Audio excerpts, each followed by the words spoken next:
What's up everyone, how are you all? Today we are back with another blazing Naruto story. What if Naruto learns Yin and Yang Chakra and Attack on Titan? If you enjoy then please like, share and do comments.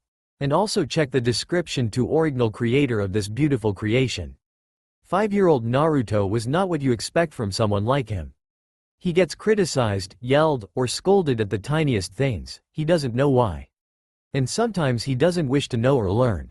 But he is still the bright smiling goofball that we know and love. Sure, he has a messed up past and he can't walk outside his home without getting a glare from someone, but he gets a chance to make people look at him with proud, happy, love and not fear and hatred.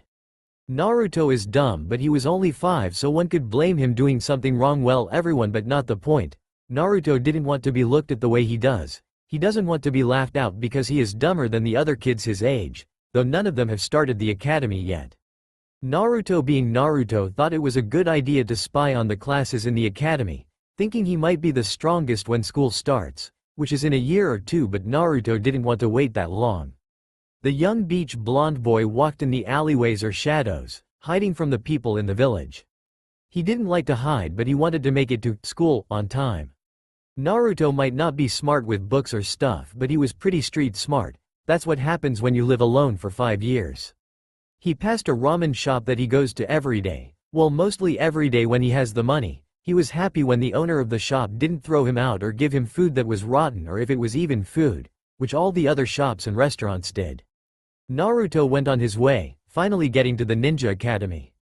He walked around the building, going to the back where he knows this teacher who always opens their window even though it's freezing outside. Naruto is not sure why he opens the window, but he's thankful that it is open because he can't read lips. Naruto peeked his eyes above the sill of the window. Even if he was trying to hide, they could easily see him if they looked at the last window because of his blonde hair poke out in every which way. Only a couple of students were in the class, and of course their sensei, one who leaves the back window open. Their teacher was a 22 male who always kept his brown hair in a high ponytail. His eyes matched his hair. He wore the standard Konoha shinobi outfit, and he has his weird scar that runs across the bridge of his nose. Naruto really wanted to know where, when, how, and why he has a scar, but that can wait until he gets into the school himself. A loud bell rang inside the school. The missing students came rushing into the classroom, quickly trying to sit down. Naruto had to cover his ear. Ever since birth he had really good hearing, along with smell, and sometimes eyesight, but that's usually only at night. He also doesn't know the answers to these questions. Alright, today we will be learning about the body replacement technique, or most commonly called the substitution jujutsu. The teacher explained, well, his name is Iruka Amino, but not the point.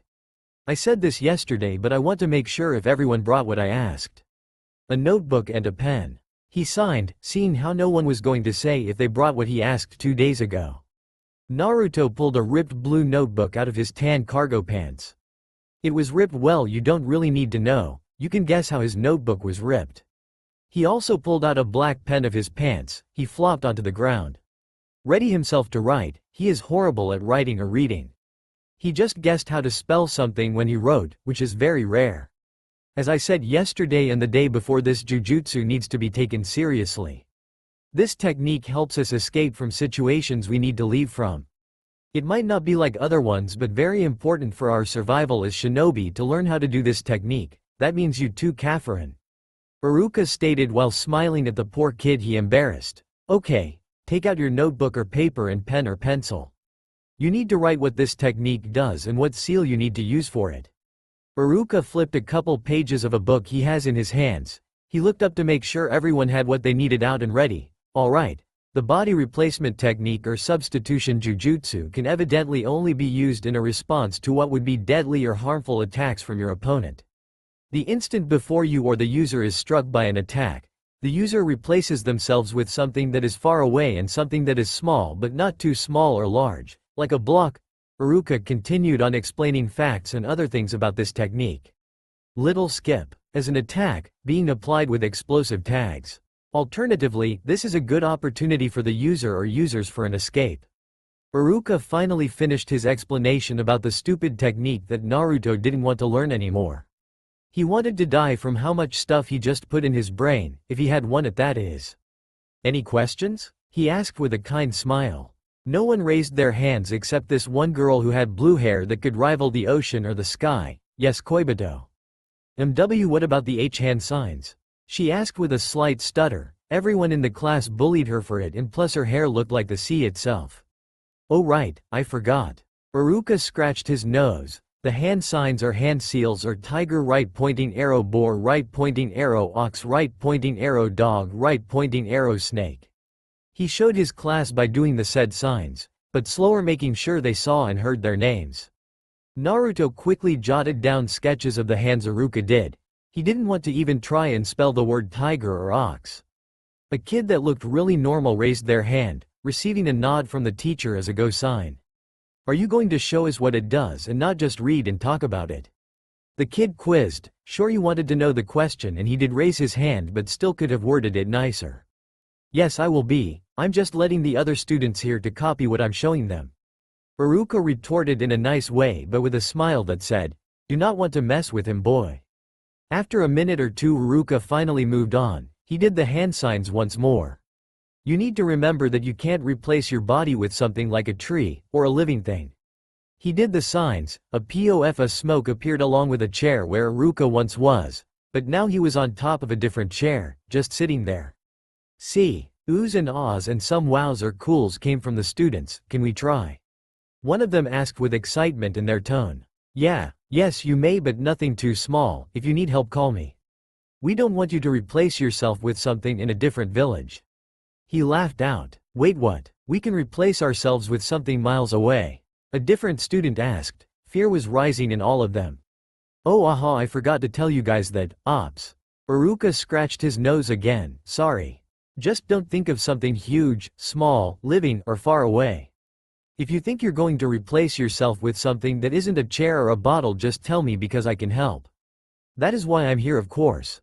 He jumped off the chair and walked back to the front of the glass. Somehow he didn't see Naruto spying. Alright, that's easy enough, hehe. Naruto thought. He placed his notebook down so he could look at it while standing. He put his hands together and did the 5 signs. Nothing happened. He tried again and maybe a 4th time, 5th, and 6th time before he remembered he had to think of something to replace with. He laughed himself and did the signs again. KK. A chai, wait, I can't replace myself with a chair that's in the class. Damn it. The kids in Naruto be cursing all the time. What can I replace with, a ant? No, he said something that isn't small. Not a living thing too. A hose. Would that even work? My goggles, but what if they broke? I can't just buy a new pair. Notebook? But if I think of the wrong book, then what would happen? Someone talking interrupted Naruto, thinking. Remember, you only have 5 seconds to think of what you want to replace with. WHTAT. Wait, how many seconds has it been? No, I need to focus. Something small but big. Man. Wait, no, I think that's no far away. What is big but no big? Tree, bogs, cats, paint, food, water, rock? I'm cold. Oh, what about my winged jacket? Iruka felt a weird chakra pop, but that's not how chakra works. When someone is unable to control their chakra, it becomes large and spiky, like it wants to pop, but it doesn't. It usually slowly dissipates back into the person or just lop away with an even feeling. But this feeling didn't feel even or nice at all. It felt like it was trying to escape, like the chakra was moving on its arm and it's spiking out because it needs to go somewhere. As if the chakra is moving quicker than the body. A loud popping sound exploded, creaking all the windows of the classroom. Paper, pens, books, files, and chairs flew to the other side of the room from the wind entering the room. Iruka ran to the window, sticking his head out of the broken window, trying to look for the source of the pop sound. He jumped out of the said window, his feet landed on something making a creak sound. Iruka looked down. Goggles? He looked up. There was a pen, notebook and a tan-colored jacket that had wing-like print on the back. What the hell? Year 838 to 7 years before Wall Maria falls. Naruto fell into a large tree branch, way too large for something he would find in the woods. Naruto jumped to his feet, almost falling again. He spinned his head around, trying to find out where he was. Where the hell am I? Naruto muttered to himself, this is not the Leaf Village. He looked up to see how tall the trees are. Wow, the 80 meters tree that blocked the sun surrounded Naruto. He was on a 50-meter tree, and about 20 meters off the ground. Naruto looked at the ground, scanning over the ground, seeing if he could see anyone or anything that might help him. It doesn't matter if I do find someone, they'll just look and turn away. Sighing to himself, he jumps off the branch he was in onto a different tree. He wants to find somewhere he can sleep or at least eat something. Naruto was about to jump when a sound of thunder was in the distance, but there was no way. The sky is clear as day, not a single cloud. He heard it again, but this time it was closer and no longer sounded like thunder. A hard, fast-moving foot hit the ground. Something huge is running right for Naruto. A giant appeared sprinting for Naruto, as if it was trying to catch him, which why would that happen? It looked like a human but naked and bigger and hungrier. Naruto stared at the thing with awe, but soon realizing it's not stopping, he jumped to the tree he was heading for. Naruto had great physical strength, stamina and endurance for his age, due to running and jumping away from the villagers or other kids. But a 5-year-old who didn't even go to school can't do everything. Naruto just missed the branch, falling right for the ground. The ugly giant with the big nose ran for him, this time right under Naruto, with his mouth open. He going to eat me? Naruto landed the giant's slippery teeth. He jumped up and kicked the giant's nose. He pushed onto the nose and used that to get higher up. He jumped onto the branch that he missed earlier, but this time safely getting onto it. The giant didn't seem to care about what Naruto did. All it cared about was having Naruto in his mouth. Another far-off footstep was heard. Naruto didn't want to deal with another 1 or 2 or more of them. There would be no way he could run from them. Not one came, but 3 ran over and clawed at the base of the tree Naruto was crouched on. His ears hurt from hearing the wind above and he wants to throw up due to the smell that wouldn't go away. A metallic and something rotting, but worse than rotten food, and wouldn't leave Naruto's nose. Think, what can I? His thoughts stopped. He tripped over something. Naruto hit his head onto the trunk of the tree. He looked up at the tree. It seemed like it wouldn't end. That's it. Naruto laughed out, excited he had a plan, but that didn't last long. One of the gigantic humans somehow learned how to climb and pushed his somewhat muscular body up, reaching one hand out for Naruto. Naruto paid no mind to the creature and walked away from the base of the tree. He was still on a branch, but he was away from the middle of the tree. He moved his feet, making sure his foot was good. Naruto dashed towards the tree and jumped, getting a couple feet. He grabbed a new branch and plopped himself onto. He was trying to get to the top of the very tall tree. Naruto jumped again and again and again. And again till he was sure he couldn't be touched by the ugly giants, as he is now calling them. Naruto flopped onto the branch, lying on his stomach to get some rest. His breathing was labored and slow. He didn't want to move, but another thing stopped him from going to bed. The smell of the metallic, rotten puke smell hit his nose once more, but this time harder, as if he is closer to it. Maybe it was just because he was higher in the air and so he could smell more because of the wind. Naruto weakly stood up. He was on a 79-meter tree, and 50 meters off the ground. Dusting himself off, he ran it and jumped onto the tree, this time climbing up the tree. He doesn't want to jump anymore. Finally he got to the top of the tree. His head was above the small branches and leaves. He was at the top of the world, more or less. Though the wind was stronger up here, it didn't matter. All he wanted was to get where again? What was so important that he wanted to go back there? Didn't matter. He needs to find something to sleep in. The sun was setting, plus it's getting cold. Naruto moved his head around, looking for anyone. The rotten smell came back. He didn't have anywhere to go, so following something wouldn't be so bad. But before he went down, his sky-blue eyes saw a clearing of land. There was no tree or mountains there. Just fields of grass. He quickly jumped down. He passed branches and leaves. He didn't care. He was happy that he found something. Though it was just a clearing, it was something that isn't trees. The young Naruto landed on a branch, hurting his knees and feet because he just fell about 40 meters. Naruto jumped to a different tree. He went in a zigzag way, so he could bounce off trees to get to new trees, moving forwards to the foul scent. The big guys were still following Naruto's every move. Sometimes they'd smash their heads into trees because Naruto would turn a weird direction. Thank the Lord, Naruto finally got where the smell was the strongest. He stopped and looked behind him. What? The 4 giants that were chasing him were gone. When did they leave? Did they get scared by something? Wait, that would be bad if they got scared. Maybe they found something else to eat. I hope it's not a person. Naruto thought. He looked down, left, right, behind, and in front of him. Nothing. There was nothing. The smell was still here but not the maker of said smell. Naruto grumbled curse words to himself, which he might have learned from Gigi. Whoever he or she is, Naruto wouldn't quite remember. Naruto plopped himself down. His head was against the tree while his left foot dangled off the side of the large branch he was sitting on. His breathing was ragged. After 2 breaths, he would gasp for fresh air. He was used to running but gasp but not this much and gasp and nothing this scary. How the hell is someone supposed to survive here? Naruto closed his eyes. He wanted and needed sleep. He wants his thoughts and questions to disappear in the howling wind. Drip, drip, drip, drip, drip, drip, drip, drip, drip. What? Naruto opened his eyes. Something warm fell into his face. He looked up. His blue eyes met with cold brown, dead eyes. They stared right back at him, right into his soul. AAC. Naruto scrambled up, trying to get away from the dead guy, who was lying over a small branch. His 3 remaining limbs just dangled, moving side to side due to the wind. Are you okay? Naruto stutters out. His eyes are filled with terror and saddest. Naruto wanted to puke at the rotten, metallic, puke smell was coming from his guy, the dead guy. His face was covered with dark red liquid that was dripping onto the branch under him. Puke and spit was drooling out of his mouth. He only had 1 leg.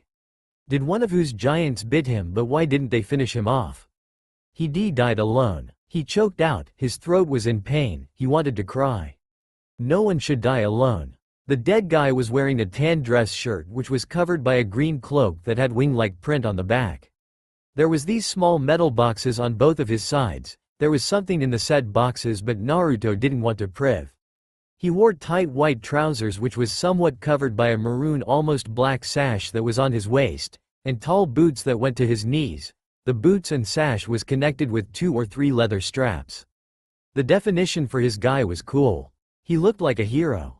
Naruto really didn't want to touch the guy but he needed clothes. He was freezing. The only thing keeping him from passing out was the adrenaline from running. Naruto grabbed and pulled the cloak off, along with his undershirt and pants. All of it was stained with blood, puke, and maybe pee? He is dead, he is dead, he is dead. Naruto kept thinking. He knew he was, but what if the guy wasn't dead and Naruto is killing him by stealing his clothes? Naruto already had short tan cargo pants, a dark gray t-shirt that had a fire symbol on it, and of course he has black sandals that went to his ankles but he was cold, is cold and it's getting colder. Naruto put the green cloak over his shoulders, he ripped the trousers in half, he put the trousers on his arms, and the tan dress shirt was tied around his waist. His legs were still cold but his up half was warm. Naruto jumped off the tree, leaving the dead man alone again. Naruto landed onto a different branch that was high enough for nothing to get him, curled himself up as a ball and closed his eyes for the day. The sun was setting and it was getting dark fast. There would be no way to find the clearing right now. Sure, he had okay eyesight at night, and when it gets cold you can hear better, but Naruto was too tired to think or even move. He'll wait until the sun comes up to find the clearing, but right now he is going to sleep. Naruto's eyes twitched open, scanning his surroundings once again. He quickly jumped up, whipping his head all around. Where the hell am I? He said to himself. Fear was all over his chubby face. I was just at school. Naruto had to think for a second to remember where he was. But he hasn't been at school for 6 hours. He got here and fell asleep. He didn't remember leaving his village or how he got in this forest. Naruto's eye landed on the dead man. His eyes went small then large, as if he remembered something important. Oh aha, how did I forget that? Naruto laughed at himself while scratching the back of his neck, trying to hide the fact that he was just looking at a dead person. He was still scared and wanted to go home, wherever that is, but he needed to be strong. He needed to be strong so he could survive. The clearing from hours ago popped in Naruto's mind. He turned around, facing the tree he was standing on. Naruto moves his hand up and begins to climb. Everything in his body hurts, but for some reason he has a feeling he needs to get to the clear as fast as he can. When Naruto was climbing up the tall tree, which is probably about 80 maybe 85 meters tall, he noticed there were no giants. Wondering where they were, Naruto stopped and looked around once more. Gah! Naruto screamed, almost falling off. More than one dead man laid under him, 13 men and women laid in different poses. All dead, they all had blood over them, a couple of limbs missing, clothes were gone or torn. It looked like war to Naruto, even though he never seen war before, he just knew this is what it would look like. He gulped down his fear, shaking his head slightly. I need to focus.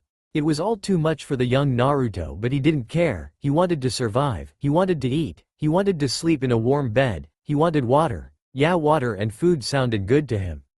But he can't do or have any of that if he can't climb a tree. Naruto pushed himself higher on the tree, and higher, until he reached the top. It was more beautiful than yesterday. The sun was coming up with yellow and orange color to it, the wind wasn't too hard or loud, it was soft and calm. The trees and leaves made creaking or shush sounds every once in a while. The birds were singing a song that he never heard before, but it sounded familiar. Naruto sighed to himself, happy and proud of himself that he made it to the top without dying or something. But that moment was shortly lived due to a blood-curdling cry hitting Naruto's ear with a loud popping sound. He quickly covered his ears and moved down a bit. He looked around to see if he could see anything. Nothing except the limp people under him. You ugly fucking bastard, I'll kill ya. Someone shouted on the top of their lungs. It sounded like a male, but Naruto couldn't tell. A low growl followed the man's voice right after. Giant, Naruto thought. He jumped off the tree. The soft wind was now painfully and cold thanks to falling fast in one direction. Naruto landed on a tree branch and started running as fast as he could. He headed for the yelling and growling of a giant. Sure, Naruto is shaking in his boots, but someone needs help. That someone probably wants to survive, too. And if Naruto ever wants to survive, he should know how to help others to survive. TCH dumbass, where the hell is Levi when you need him? A man with long black hair stated out with a snap. He had his hair in a long, messy ponytail. He's with Commander Keith. A different man with blonde hair answered back. He had an undercut. You should be more CAC. A titan grabbed the man by the head. It swung the blonde-haired man back while throwing him up into the air. Akka, the man cried in fear and pain. The black-haired man stood in fear of being eaten by a monster like a titan, but that didn't stop him. He unleashed 2 swords and shot into the air. But the tall monster paid no mind to him. The titan jumped a bit and chomped down on the black-haired best friend. Bitch, you ugly fucking bastard, I'll kill ya. The man cursed out in rage. Other soldiers that were next to the black-haired quickly jumped in to help. All using their gas to get into the air and fly around the 15-meter titan. They cut, sliced, and stabbed the large human-like creature until it died, which it didn't. It kept running in a direction which was right for the small, blonde, scared, weak Naruto Uzumaki. It's abnormal, a girl shouted this time. Where the hell is it heading? There's no other groups than us. Maybe the dead. The girl shouted again. All of the people in the large group knew that they had dead friends in the woods, but their commander told them not to go in, just to watch out for titans. Levi walked out of a green tent. He was just talking to Keith and Erwin about what they need to do next on this mission. He blinked twice, looking at his team. Dumbass. Levi unleashed his 2 swords and started running, jumping into the air after his team of idiots. Keith ran out of the tent. He watched as Levi left right behind his team. Erwin, Hanji, come here. Keith yelled Hanji's name louder, due to her being in a different tent. Erwin ran out of the green tent, almost bumping into the commander. Yes, sir? He asked. He put his left hand on his heart and the other on his back. His face showed no emotion, though he was somewhat scared for his friend, Levi and his team. Hanji ran out of her tent and over to Keith and Erwin. Yeah? Hanji tilted her head to one side, she also putting her hands like Erwin. Get your teams and go after Levi's, both use your gear. Keith explained. He swung his arm, showing them they can leave, which they both did. Hanji shouted something to make her team to round up. They all quickly left with their ODM gear. Erwin did the same thing but more responsible and respectful. After both teams left, Keith spoke up once more. Move all ya horses closer to the tents. Move your tents closer to my tent and Erwin's. We'll be keeping watch over our base. He barked out. They had no idea if more titans would show up, and if they did and they left, then they would have no horses to get home and inside the walls. The soldiers that were still here did what Commander Keith asked, scared of dying and running laps, which Keith always made them do whenever they messed something up. Keith Shadis, being the commander he is, didn't help them gather the horses, but he didn't help move Hanji's, Levi's and Erwin's tents closer to his own. He cared for those three, he saw great potential in them. Erwin could be a great candidate to become the next commander, and so with Hanji, if she stops fooling around. Levi, he could become the next commander, but he was better in the field than politics. 5-year-old Naruto kept running towards the shouting and yelling that was coming from the unknown. He could tell there were many different people, and a lot of them too. Way too many if he wanted to run. And more kept coming, all of them were heading towards him, which scared the little kid. Plus he could also hear the sound of a giant's feet hitting the ground hard, as if it's running. But why would it be running? Are the people scaring off the large human? If they are, why is Naruto trying to save the people? What if the people are mad or something and want to kill Naruto and the giant? That would be a no-no. Naruto stopped hopping from tree to tree. He gripped the bark of the tree. He has no idea what to do. He is only 5. A 5-year-old in the woods getting chased by a giant and crazy people. What should I do?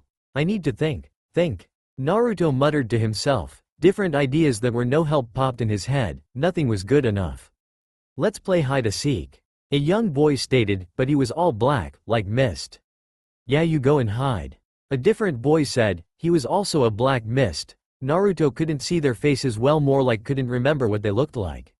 As quickly as the memory came, it disappeared. Naruto blinked a couple of times. That's it, hide and seek. He cheered out, putting his hands into a fit and raising them in the air, showing that he had an idea, and a good one at that. It didn't matter to Naruto that he might be found.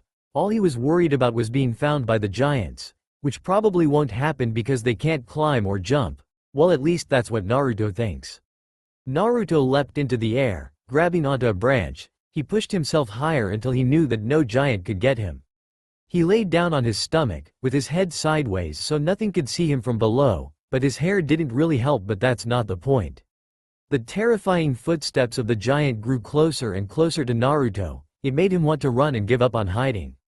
There's no way the giant would find Naruto high in a tree, right? Naruto's ears focus on the sound of the giant, but then the yells and screams of anger from the people are said to be people. His ears focused on bugs, birds, beats from below, the sound of leaves moving in the wind, a gas sound that seemed to get louder and louder, the vibration of wires coiling, the low growls of the giant, his own breathing. It was all too much for him, for a 5-year-old who doesn't even know why to read. He wanted to throw up. The sounds of different things from all over are too much. Way too much. His ears couldn't stop focusing, and when stopped it would move to a different thing or place of sound. Oi, Levi. A woman called out to this Levi with a little giggle.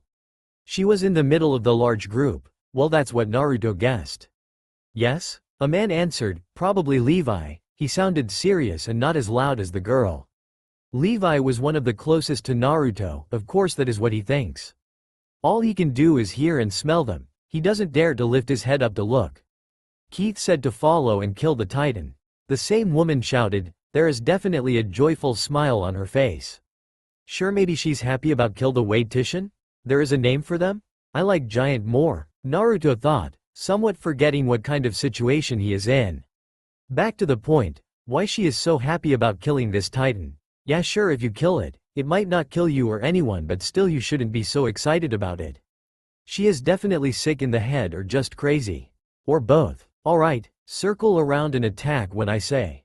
A different voice declared. He sounded like a male, also he sounded determined and confident in this plan. The other people with the 3 yelled and screamed, all sounding determined and confident in the man's plan. They trust him, that is for sure. After a second or two the boss man shouted, now. The sound of hissing was all round Naruto. The shadows of the people landed on him every once in a while.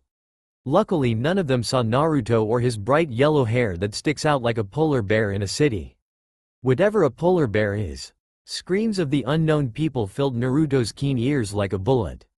Some screamed with horror, some cried in fear, some laughed happily, others screamed with waiting voices. The sound of metal hitting metal was heard, although the huge forest, noise of metal slicing something rough but hard was also heard.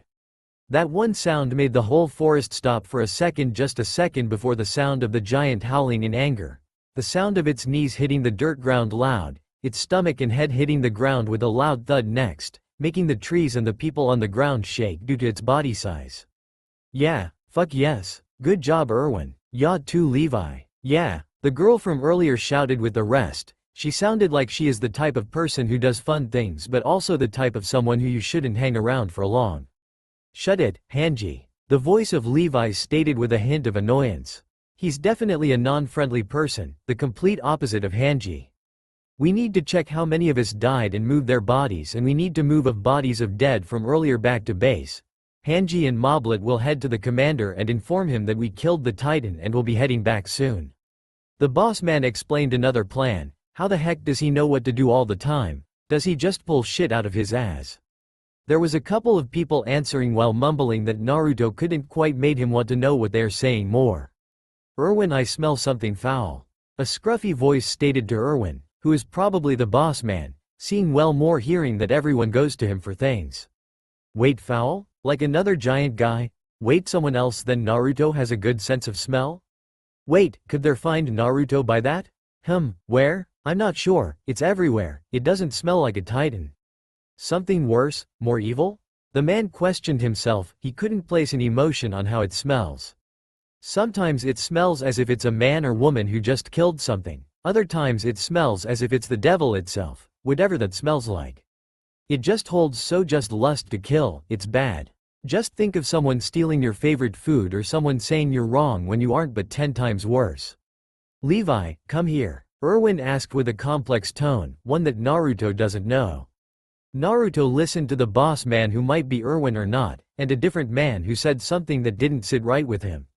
Naruto might be 5 but he knows when someone is planning to do something to him. He knew he should start running away or find a different spot to hide, but the feeling of needing to help these people still sat in his stomach. Levi, come here. The boss man aka Erwin asked with a tone that Naruto didn't know. The said person walked over to Erwin and the man with the rough voice. Yes? Levi asked. It sounded like he didn't want to be here. Something in his voice made Naruto wonder what is bothering him. Something was definitely bothering Levi. Can you track where the smell is coming from? Or an area where it might be coming from? Erwin questioned, with the same tone as before. He ignored Levi and his, yes? I believe it's coming from the northwest, but I'm not sure if that's correct. The rough voice answered. He sounded confused with every word that left his mouth.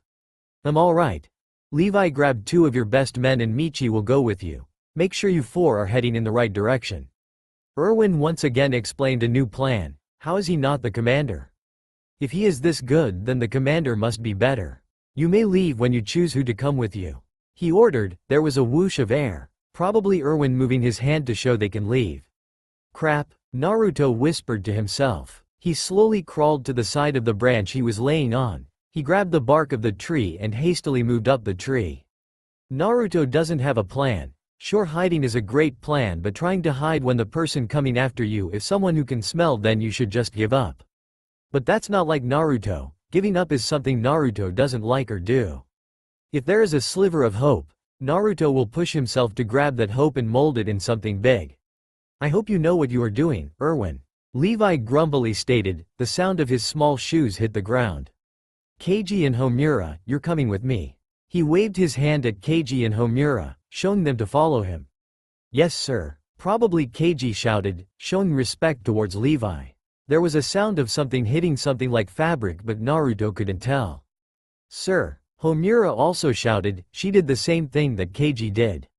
She sounded female while the other one sounded like a male. Follow me. Levi bluntly said, his shoes hitting the ground again, but this time it was faster. He was running. 3 other footsteps ran behind, following Levi. The sound of wires whistling and gas shooting out was the only sound the 4 made. Shit, Naruto thought, while climbing higher and faster on the tree. He needs to be quiet, but he needs to move fast so no one can see or capture him. Naruto grabbed the cloak that was flowing behind him on his back. He lifted it onto his head, trying to hide his bright yellow hair. That looks like the sun itself. It's moving, Levi. Michi stated. He was in the middle of the small 4-person group. Where the hell are we going? Keiji asked a little too aggressively. Sure, he sounded respectful and loyal, but he definitely has some anger issues due to the tone. Keiji was in the back of the group. He felt ignored. TCH, just be quiet and you'll find out. Levi retorted back in his normal annoyed voice he always used. Levi was, of course, in the front of the small group. What direction? Up and north, Michi answered after smelling if he was correct, which he is. Levi didn't say anything, he squeezed his swords. 2 wires shot out of the side of the handle of them. He moved higher with shooting the wires higher onto the trees. White gas hissed out of the metal boxes of Levi's hips, pushing him into the air. Michi, Keiji, and Homura did the same, but they didn't seem as good as Levi at using this weapon thing. Sir, if I may? Homura asked. She was right next to Keiji, who was giving her a little glare. What? Levi didn't even look at her, but he did give her permission to speak. Who are we chasing? Assent. Levi clarified with a tone that said, can you shut up? Which Homura heard and shut up. Levi was about to speak up and explained what they are doing, but something caught his eye. Something that didn't look right, something that didn't fit. He quickly halted to a stop. He put his wires onto a tree and hung off of it. The other 3 also stopped their movement and gave Levi a look of confusion. Wah! Keiji got cut off by Levi hitting him in the shin, which made him quickly shut up. Levi tilted his head to the left, seeing if he could see whatever he saw second before again, but he didn't. Nothing. That yellow, maybe orange thing he saw was gone. Stop talking, it's irritating.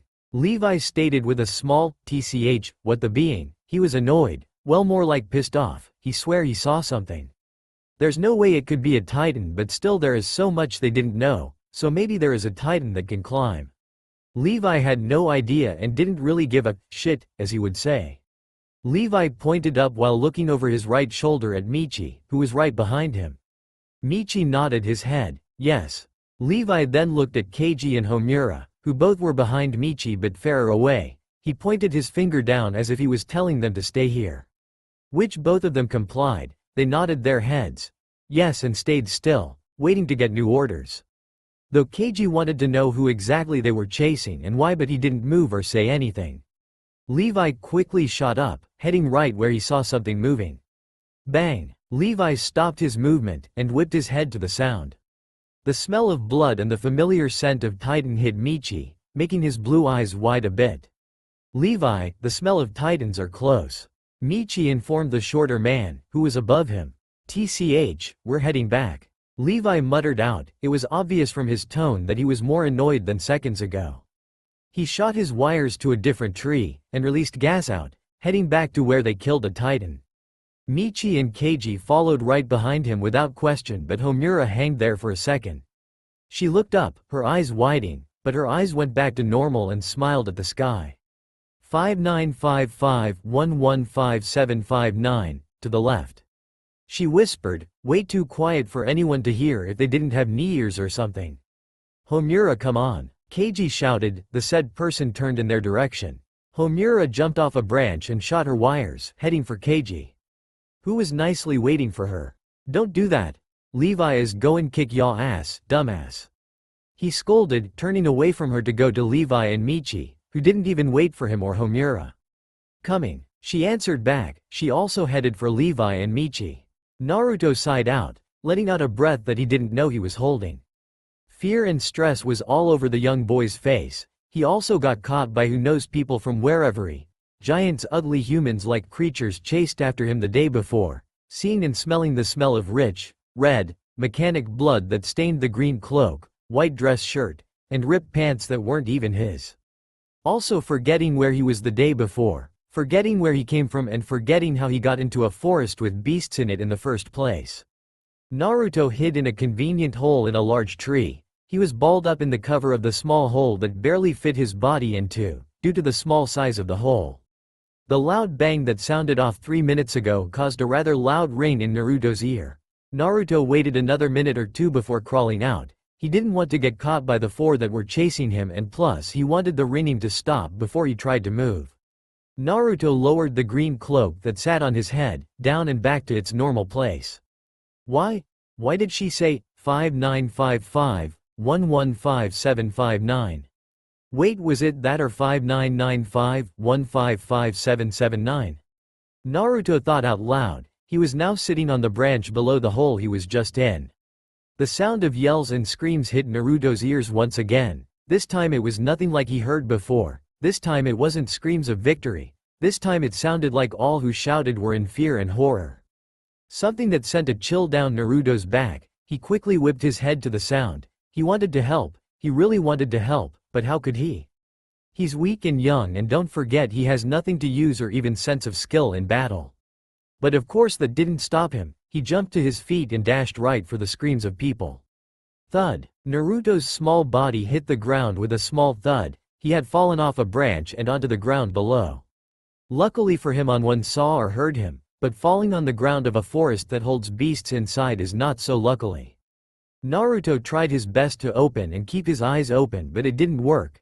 His eyes always seemed to close matter what he did. He tried to move his arm up, to reach for anyone who might be there, but no one grabbed his hand. His eyes slowly closed. Everything was black and warm. All he wanted was some sleep, and that's what he got. Drip. Drip. Drip. Drip. Drip. Naruto's eyes slowly opened. He squinted at the sudden dull light that hit his eyes.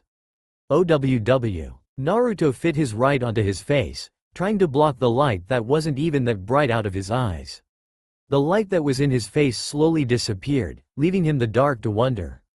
Something cold tingled up the small boy's back, something that felt like water, but it didn't soak the clothes he wore.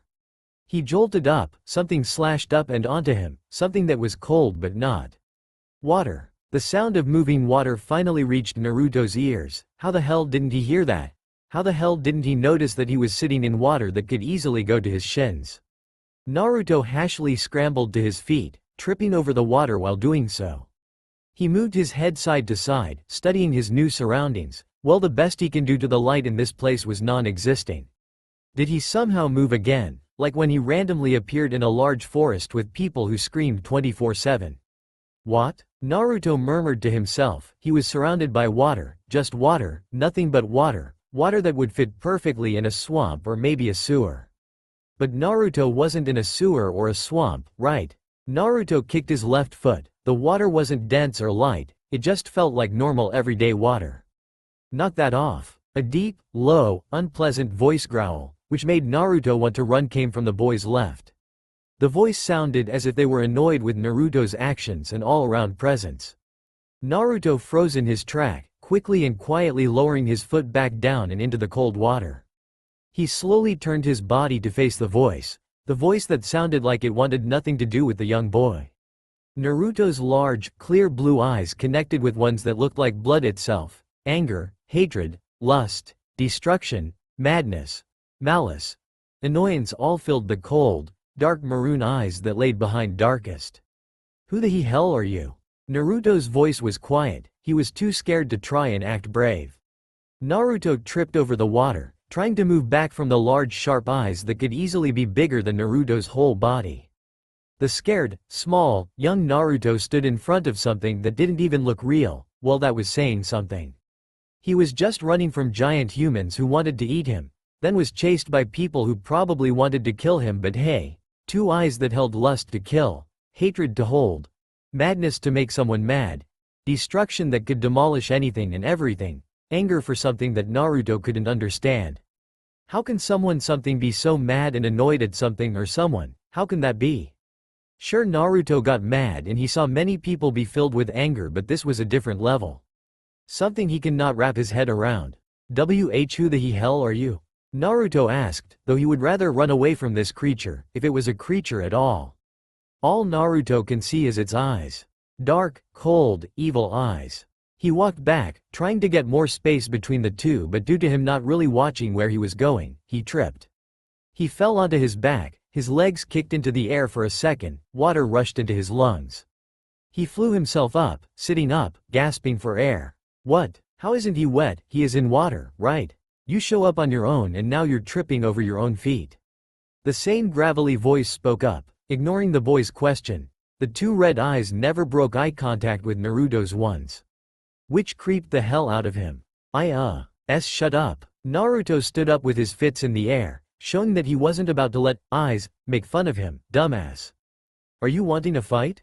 The voice quizzed, but it didn't really sound that much like a question, just a statement that could have an answer. The dark green water that grabbed at Naruto's shoes and bare legs moved slightly. Water came up, touching his knees. The scent of something dry, rich, heavy, toxic hit Naruto's nose. He quickly clasped his hands onto his nose, trying to hide the smell that didn't sit well in Naruto's mind and stomach. And no, I don't. As much as Naruto wants to keep arguing, he knows better to stop than it's obvious he can't do anything or shouldn't do anything. Well, sometimes he is just stubborn and wants to show off, but luckily he was thinking and didn't do anything rash. The water settled down, not a single ripple in the water. If it wasn't an ugly green color, Naruto would have thought there was no water at all. The voice that was in dark didn't say anything or made any sign that they were still there. If Naruto didn't have a good sense of smell, then he would have thought he was talking to himself, which he might be. He didn't really see the thing he was talking to. Naruto gulped his fear down and spoke up. Who? Where are we? He wanted to ask who he was talking to, but he also wanted to know where the hell he is. He couldn't really see anything. Even with his great eyesight, all he could see is the water and the two eyes, which now that he is really looking, there are lines in them, like blocking them. Is there something in front of him like pillars? But it didn't cover the whole eye, just parts, like you're drawing and you erase in small lines. You're outside, I'm inside. The voice stated. It was very obvious that this thing didn't want to talk, but did that stop Naruto's curiosity? That didn't help, y'all. No. You need to be more specific. No, it didn't stop him one bit.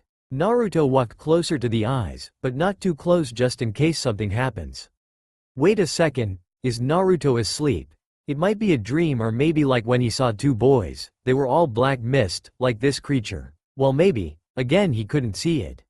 Maybe he couldn't remember where he was before landing on a tree, or who Gigi was. You never said I needed to be specific. The eyes blinked for the first time since Naruto got here. A bit weird if you ask me. Maybe it didn't want to blink when it's in front of something it doesn't know or like. Rude. Naruto had an idea how to answer that, but for some reason Naruto felt safe talking to this thing. The safest he has ever felt in a long time. He felt like he knew this thing on a different level than buddies, but that's probably his imagination. What is this thing? I feel like it hates me. I don't think I did anything that upsetting, I think. Wait, did I just think, thing? That's a bit rude. I shouldn't be calling something a thing. They might not like it. I know I don't. The young Naruto thought, a little upset at himself that he was thinking of something like that. He was called that a few times and he knows that he doesn't like it, so this guy probably doesn't like it either. Sir? Oh, or miss. What's y'all name? Naruto asked. He really did want to know the whatever that this got this name. He didn't want to keep thinking or calling it a thing. Name? The dark voice sounded confused. He had a name, right? Well, maybe not. Maybe he was confused because he wasn't expecting this question. Yeah, like what people call you, y'all. No. Naruto tilted his head to one side. Excitement flashed in his blue eyes for a second.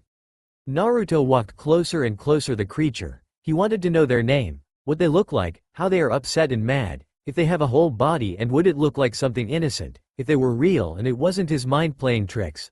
Naruto wanted to know if they could be friends. It didn't matter what they looked like or smelled or talked like. He just wants a real friend, one he could trust with his life, one he could talk to, one he could play with, one he could run away from titans with. It didn't matter. You want to know my name? Naruto lifted his right hand up, trying to feel anything he might walk into. Yup, why wouldn't I? You seem nice, though. You do kind of smell, but we can fix that. Naruto laughed out. There was no hidden meaning in the kid's words. Naruto truly just wanted to know their name. Also, are you a sir or miss? It's a bit hard for the writer to they, them pronouns, y'all, no? What? It's sir. I'm Kurama. The newfound name. Kurama whispered the first part under his breath. He seemed to stumble over his words, though he sounded like someone who wouldn't do that. Kurama? Naruto tested the name out. It did fit his eyes pretty well. Alright Kurama, where are we and why is it so dark? He asked. He walked closer to the pair of eyes. Naruto was headed for one of the lines. He wanted to know what that was first, then he can find Kurama and his body, if he had a body in the first place. You shush, thud. Naruto had walked into one of the lines. Old stop. Kurama stopped for a second, seeing how Naruto did it anyway. OWW, why didn't you tell me there was something there? Naruto shouted, looking up at Kurama. He held his head. There was a red bump right in the middle of his small forehead. I did. Kurama bluntly answered back. Why is it dark? Kurama repeated Naruto's question. It's dark because you made it dark. Naruto took a second to respond. What? No, I didn't. He moved his hand to the line, which felt like metal. What is metal doing here, in this swampy place? Yes, you did. Is this your mind? Kurama stated. Naruto whipped his head up and looked at Kurama with confusion written all over his face. Kurama had a skeptical look on his own face. What? Naruto stopped what he was doing, which was running his hands on the metal, which he could see. Like I said, I didn't do this. He said while waving his hands all over the place. He wasn't sure if Kurama could see him or not. He felt like an idiot already, but if Kurama couldn't see him, that would make it 10 times worse. And I said you did. Kurama started right at Naruto for a second before speaking again, this time a bit nicer. Say what you want this place to look like and it'll change. He explained with a deep sigh of annoyance. Alright? Ca no hee. Naruto stuttered at the beginning, not knowing what to say or do, but it quickly came to mind. May there be light. He shouted with a large smile on his face, one that went to his eyes, which held excitement and eagerness. Bink, bang, bink, bing, bink. The light that was once in the room when Naruto entered flicked back on with a bink and bing sound, which made Naruto and Kurama slightly cringe. When the sound of lights turning off finally stopped, Naruto turned around to look where he was. Excitement, glee, bliss, and joy all rushed into Naruto blue, big eyes. Wow! He gasped. He was so excited he forgot to breathe. 3 large and very, very tall light chartreuse-colored concrete walls surrounded the small Naruto. The walls held nothing on them but rusty metal-looking pipes that were many different sizes and shapes. Some were small like any normal pipes, others were bigger than a car. Some were straight as a line, but others were wiggly-looking. Some were turning, some moved up into the ceiling, other went into the walls. Small, dull lights hung from the ceiling. It made some weird-looking shadows due to the pipes. It literally looked like a maze of pipes that Naruto could stare at all day, but he turned around to look at Kurama. He wanted to make sure he saw the lights and the ROM, too. Yeek. Nauru screamed when he fully turned around. What was in front of Naruto was something he wasn't expecting, something that made him move back. A large orange fur and red human-like fox laid in the water, while behind thin bars of gold which looked like a jail cell but a tiny bit fancier due to it having a weird circly, vine shape designed around the edges of the fence-looking thing. The tall and thin bars reached to the ceiling, and all the way to the corners of the room. And lastly there was a keyhole right in the middle of it with an old paper over it, which said, "Seal," in bold, black, ink letters. Back to what Kurama looks like. He had black fur around his eyes that went all the way up to his long ears and black around his mouth. He had shark teeth to match his claws that were long and sharp. That could easily be bigger than 4 Naruto's, maybe 5. He had 3 black, ragged lines on both of his cheeks. His body itself looked like a human, a buff one at that, but all 4 of his limbs were more like human legs but acted like foxes. A bit creeped 9 large, long, and curving tails were up in the air, ever so slightly whipping back and forth and in all directions, curving like a vine that was once wrapped around a tree. Kurama held a vicious look in his blood-red eyes, a tiresome look plastered over his fury face. One that didn't feel right for the fox. Kurama. The said animal closed his eyes and tuned away. A damaged look flashed onto his face a second, one that had held as if he knew what Naruto was about to say, but as quickly as it appeared on his face, it was replaced with his normal cold, tired, annoyed, evil look. You're a fox. Why didn't tell him? That's so cool. Naruto gushed out with a grin that went to ear. Kurama quickly shot his eyes open, his eyes slowly widening due to shock. He whipped his back and down to look at the boy that was jumping up and down in the air, making the water move and splash onto the walls of the room. What? Kurama hissed quietly. He didn't and couldn't understand Naruto's action. Why the hell is he all so giggly? Naruto is supposed to hate Kurama. Why the hell is Naruto happy? Naruto didn't hear Kurama hiss. He was to focus on how Kurama looked like. You should have told me. You could have scared those ugly guys away from me. I also almost got killed, ya know? If you helped me, then I wouldn't have been almost eaten. Nauru wasn't truly mad. He was just blabbering random things. Sure, he was just a little upset that Kurama did nothing to help him when he almost got eaten, but that was somewhat Naruto's foe. Ah, what? Kurama spoke up with a little fake chuckle at the beginning in the tone which he had when Naruto first entered this room. Kurama lifted his head off of his arms, and leaned towards Naruto and the bars that held him. Naruto gulped and shifted under Kurama's heavy gaze.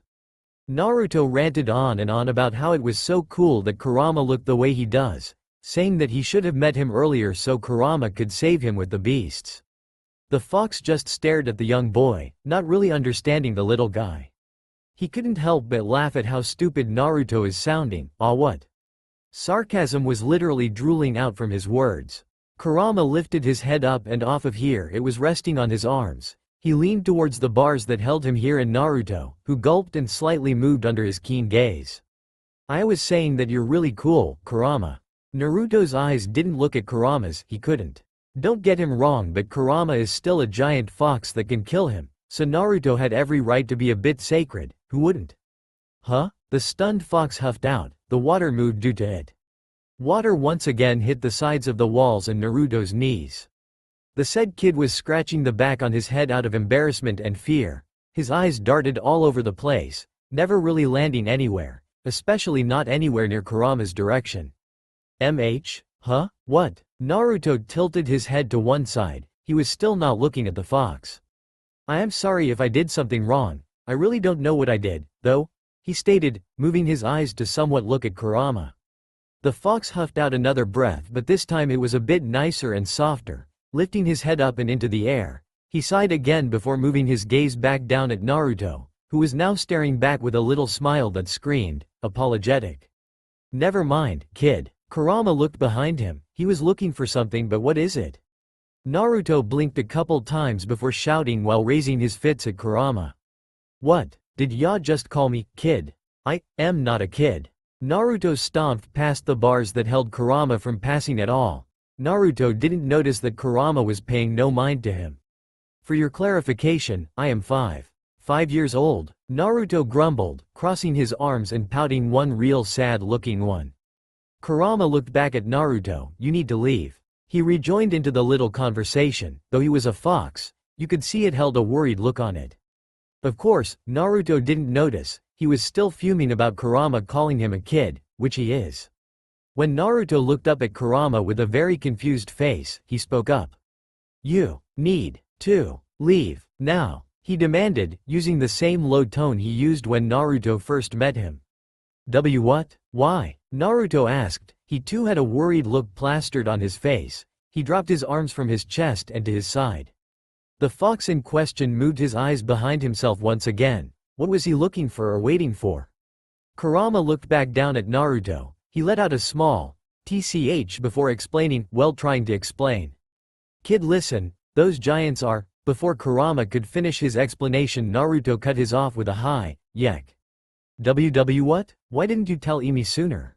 Naruto wailed while throwing his hands all over the place, trying to make sure Kurama knew this was a serious matter, which the fox already knew. Why, how am I going to leave? He cried. He too looked around. I was going to shut it and listen. Kurama snapped, making the almost crying boy stop his questions and listen. You need to head for that door. When you get you need to think of where you were. He lifted his right paw behind Naruto, who looked behind, trying to find where Kurama was pointing, but there was never a door there when Naruto looked. He also knew that he didn't think of one when Kurama explained that he could do whatever in this place. A bit creepy if you ask Naruto. Where I was, he repeated. Naruto was definitely skeptical about Kurama's plan, which wasn't that much of a plan in the first place. He looked back at Kurama. Where you were before you passed out and came here, dumbass. Kurama growled, not really wanting to deal with Naruto and his stupidity. Naruto was about to protest, but a loud growl came from all around him, scaring him into a jump and another yek sound. Go on, Kurama scolded. He roughly brought down his right arm and hit the water, making the water disappear from the spot he hit before a wave of water crashed into Naruto, sending him towards the door, and he still didn't know where it came from. Akuramaa. The young boy cried out to his new friend, only friend, who was the one who put him into this situation. Water rushed into the young Naruto's mouth and lungs, but before he could yelp again he was face to face with the door, the tall, wooden door that would definitely hurt really bad if you run into it. He squeezed his watery eyes shut, too sacred to look. Nothing. There was no impact, no pain from the door. Quickly reopening his eyes, he was met with a pretty view. Tall oak trees stood higher than any building he has ever seen. Well, any building he remembers, but not the point. The leaves of the said trees rustled from the soft wind, that smelled every calming and smoothing. Definitely something he can fall asleep to, but the peaceful thinking was short-lived. Thunder loud stomps of something big came to Naruto's ears. Something he sadly knew by heart what it was. He briskly shot himself off the ground and ran for the closest tree, not daring to look behind him, already knowing what was chasing him. Naruto leapt off of the branch he was crouching on and onto a different, higher one.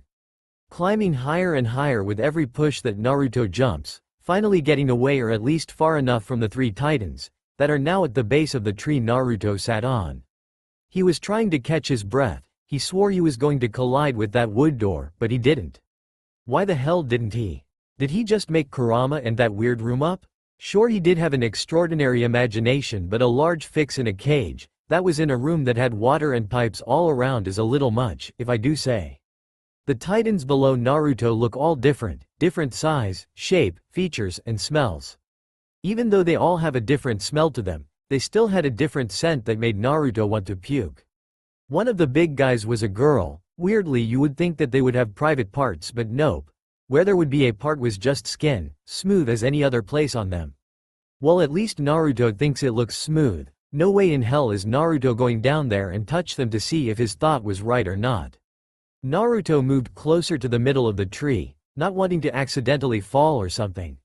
Sighing to himself, his thoughts went back to the orange fox that he met who knows when. Was he dreaming? Or maybe he was imagining things, like he did with the two mist boys. Maybe, just maybe that was all real. But where is that grumpy fox now?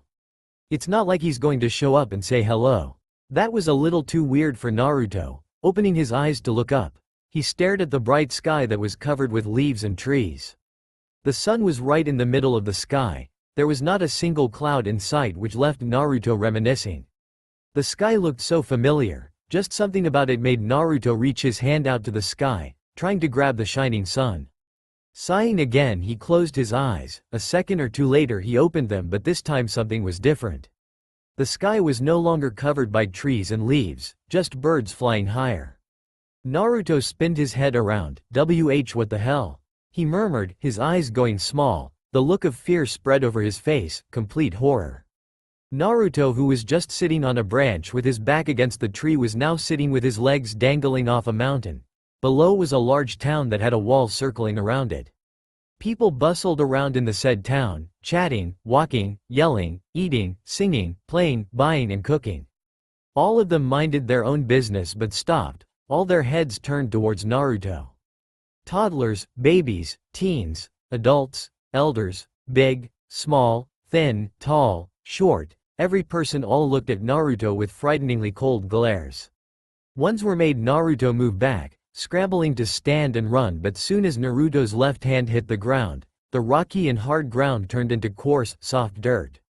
Pain shot into his hand, making him wince. He turned to look forward. Wa? Naruto croaked out. There stood in front of him was a bare-chested man, who had a rather large and sharp sword on his back.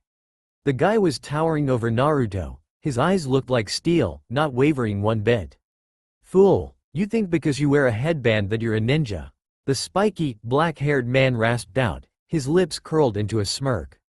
Naruto could only stare at the man, not knowing what to do.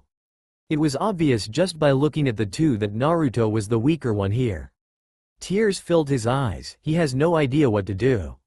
No way in hell Naruto, a 5-year-old, can beat a man who has a sword and strong build, no way. A female voice spoke up, Naruto, you dumbass.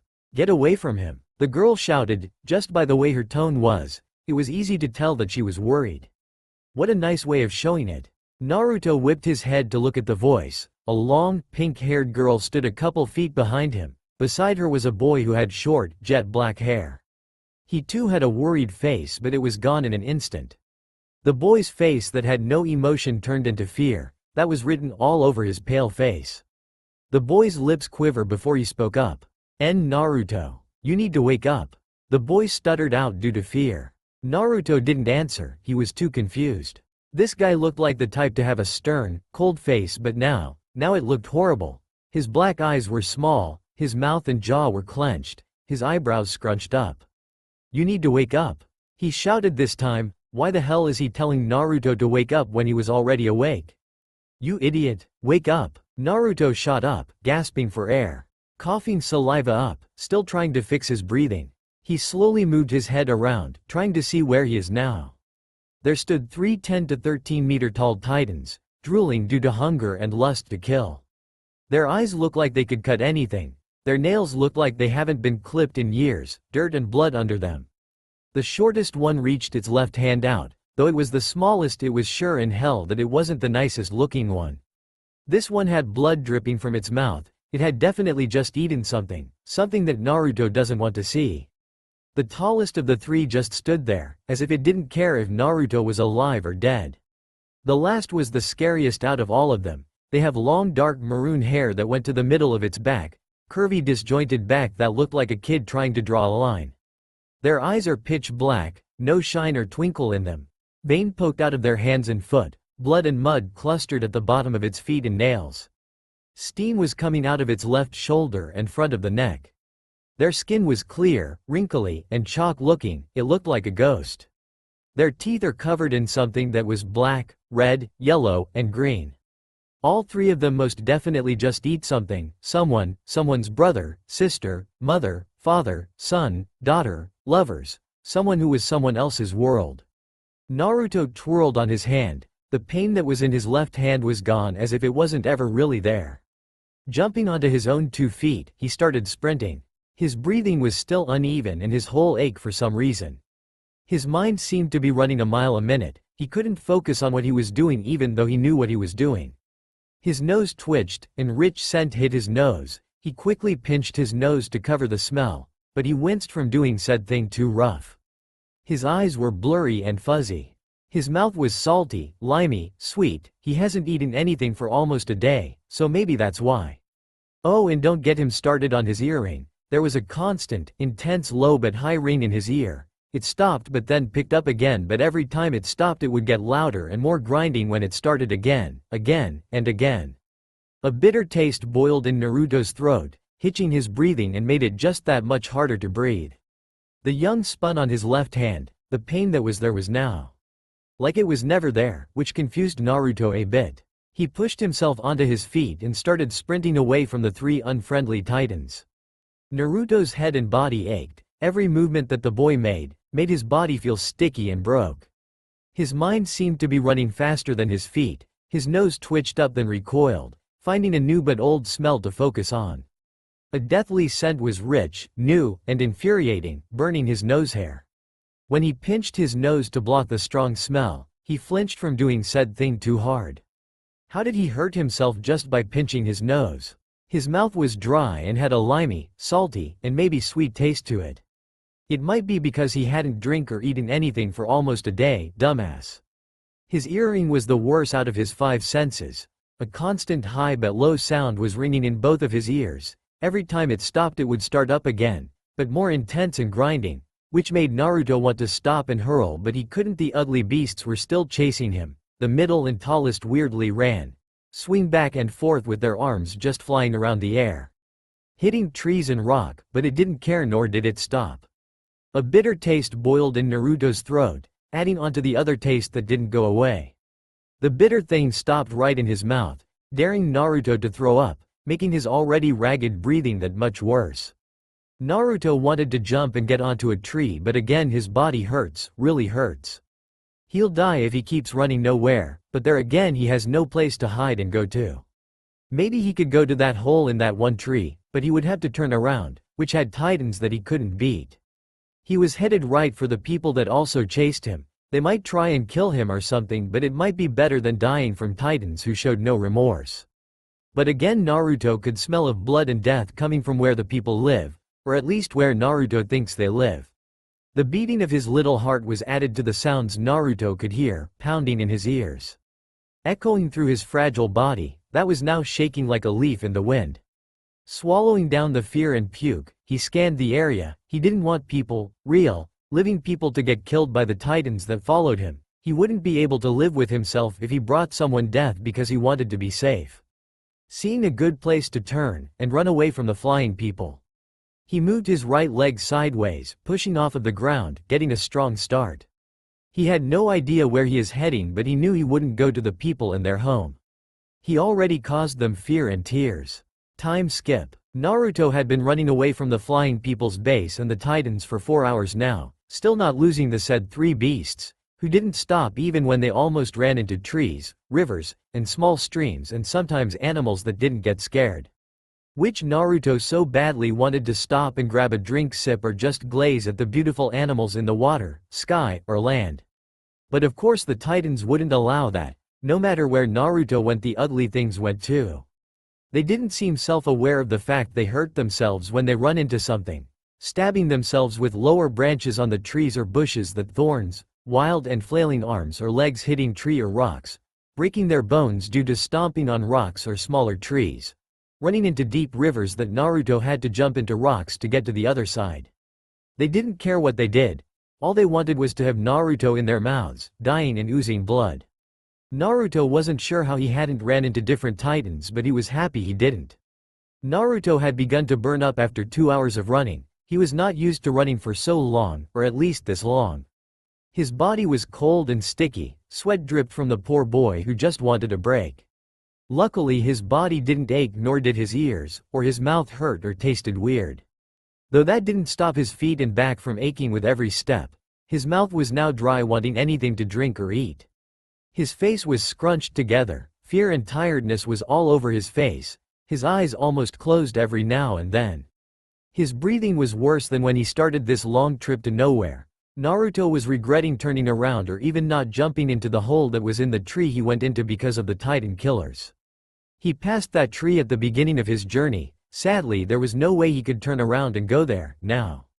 Huffing out a short, shaky breath, Naruto blinked, trying to push and hide the fact he was tired. Naruto woke up around 6 in the morning and probably woke up again after meeting Kurama around 1 or maybe 2. If he had to guess, though he really didn't want to, he would say it's 5, almost 6 in the afternoon. The sun that was high in the sky was now barely visible due to the thick bushes, mountains, and trees blocking it. But it did leave a nice, soft yellow and orange glow to everything, but that only made Naruto want to sleep more. The 3 Titans that are around 10 to 13 meters tall seemed to slow down but still went after Naruto. The said kid was curious about them. Why did their friends or whatever run away that one time? Or why that one went and killed a person and started to run right for Naruto? And what happened to the 3 Titans that tried to kill him before he went into that weird spiral of dreams and people he never met? Like that black hair kid, he never met him before. Naruto knows that, maybe. After thinking about the 3 Titans and all the ones he had faced or heard, he wondered why they eat people, and was it just humans they eat? Probably. A thought popped in his small mind: do they sleep? Or do they need sleep?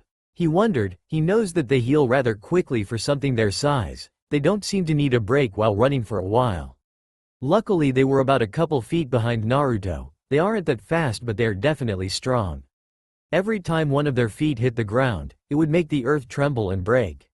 Sure, they seemed to be a bit tired because they were moving slower. At least the tallest and shortest seemed to be slower, but Naruto wasn't sure if it was his eyes playing a trick or not. The middle Titan one did look like it was going to slow down anytime soon. It still ran weirdly, just like the tall one. Its arms and legs looked like a string in rushing water. Sometimes it would jump and twist its body. Just the sight of that one creepy Naruto the hell out. It made him want to puke. Nobody should move like it, it's gross. The normal, well, a bit normal looking one was the shortest one, had long blonde hair that went to her shoulders. Naruto wasn't sure if Titans had genders or not. But it looks like a girl because it has more feminine features than the other 2. But not the point. Her face was a bit dismembered, her ears were too big for her head, making her head always facing down, but her yellow eyes that looked like rotten honey always stuck to Naruto and his body movement. But the pair of eyes seemed to be closing. The tallest out of all of them was a male. He had a very short, scruffy black beard, wrinkles around his dead-looking eyes that were light blue, just like a lake when the sun hits it. It also had a distended stomach which bounced around due to the speed he was going at. His hair was the worst, having a bald spot that made him look completely bald, but nope. Thin, black hair appeared around the back of the head and ears. The only things the three titans shared was the blood that was leaking at the corner of its mouth was now dried and crusty.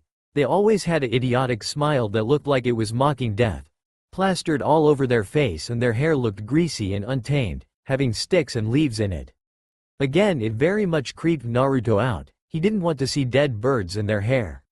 Turning his head forwards, trying to keep an eye out for anything he might run into or could hide into.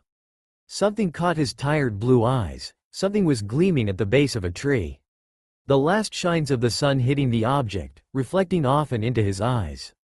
A small, excited smile slowly appeared onto his pale face, which turned into a full-on grin that went from ear to ear, seeing it was something metal. Yes, it wasn't food, but something metal could help him somehow find a way to kill the unfriendly loud beasts. Naruto spun on the heel of his foot, moving his body to turn right. Using the very little amount of strength left to sprint right for the beautiful, shining metal object. It almost had Naruto laugh when he realized he had something that would help him kill these giants. When Naruto was right next to the tall tree, almost passing, he bent forward, reaching his right hand for the object that looked like 10, maybe 9, slightly sideways squares that were glued together with a cold, brown leather handle that had a thin metal piece sticking out of the side of it. And 2 small holes also sticking out of the handle. Maybe it was for your fingers. Naruto slid his first 2 fingers in. Ah, he chuckled, it was for your fingers, though it was a bit for Naruto's small finger for it, it worked. His right hand was a bit too tiny to have a good grasp on the leather handle, but it was good enough for him. Looking back at the 3 titans, something hit him mentally which made him a bit worried. How the hell am I going to kill 3 titans when I have no idea where to hit or have the strength to?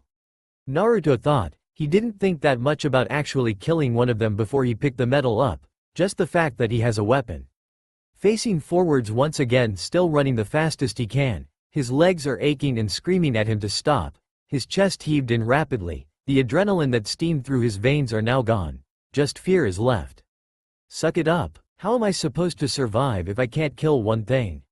He screamed at himself. He was disappointed in himself that he can't do one measly thing, which wasn't little at all. Self-confidence is one thing he doesn't have, especially at such a young age with people scolding him 24/7. Naruto abruptly stopped in his tracks, facing the ugly creatures who wore smug smiles that just said, "Dumbass, why did ya stop? I'm going to eat you, you're mine." Shaking his head, trying to get rid of the fear in him. Gripping onto the leather handle of the metal sword, readying himself for a fight that he might not win. Charging right for the tallest, if that is the biggest and powerful looking, which it is, Naruto decided it would be better to kill the strongest one first than the middle one, and of course the smallest last, so he get over the fear of getting eaten. But sadly it didn't matter if a titan in the tallest, it could the weakest of them all, but Naruto didn't know that. He had only been here in this gigantic forest for 23 hours, not even a whole day. Crouching down to the ground to get a powerful jump, Naruto stopped midway. No, something made Naruto stop his little charge. The shortest one, the female-looking one, suddenly fell down onto her knees, then her body hit the ground below her with a loud thud. Everything in the forest stopped, not even making a sound to tell Naruto that there was a piece of life out there. Naruto's blood ran cold. Did he just think he saw? A titan, a bloody titan, falls to the ground. The 2 other titans paid no mind to dead one, if it is dead or not. They continued to look straight at Naruto with drool coming out of the corners of their mouths, due to lust to kill and hunger to eat someone like Naruto. What the heck? Before Naruto could finish his sentence, the tallest sprinted right for Naruto. Shortly followed by the only other titan, who had his hands out to grab Naruto. Crossing crap, he wailed. He wasn't mentally or physically prepared for this. He is tired, sweaty, and sore. His mind was also tired, running like a dog before a bath. The middle one jumped right for him with his arms out. Quickly Naruto stepped to the left, dogging the ugly guy. The said titan tripped over himself, falling onto the ground before getting up and turning back for Naruto. The tall one whipped his lanky right hand at Naruto's torso, who fumbled with the sword for a second before swinging at the wrist before jumping back, almost tripping due to his cloak, due to the other titan's mouth snapping at him. Naruto almost cried. He had cut the tallest titan's wrist. It was dangling by a couple threads, but sadly steam came from the wound. The tall titan is Bill and the medium, short is Frank. It's hard to write short and tall all the time. Bill paid no mind to his wrist or the steam that was going into his face. He stomped over the other Titan, not caring if he hurt the other or not. Bill slammed his fists into ground where Naruto stood. Naruto tripped due to the shaking of the ground and the force the Titan used. Frank got up after Bill stepped on him. He maneuvered around Naruto and the other Titan before he grabbed and picked Naruto up by the green cloak he wore around his waist. Naruto muttered a curse under his uneven breath while he flipped upside down due to how his cloak was. He blinked a couple times. Wait, he cried, tears at the corner of his wide eyes, realizing that the Titan was going to eat him. Weaving his thin sword ever which way to scare off the greedy Titan. Frank moved his right hand to his face, titling his head back and lifted Naruto higher into the air and above his mouth. Wait, please wait a second, Naruto screamed on the top of his lungs. Tears streamed back his whiskered face which was deadly pale. He kicked his legs at the air, weaving his arms and sword every which way. Suddenly a loud, rough roar came from Bill, who looked pissed. His food had been stolen right in front of him, which obviously he wasn't pleased about. Naruto covered his ears. The roar had stopped, but now there was a grinding ringing in his ears. Bill stood up, showing off his height. He was a 13-meter-tall Titan who was the tallest in the small group of Titans that were tailing Naruto. Growling at Frank, giving him a stern glare that said, "Back the fuck off."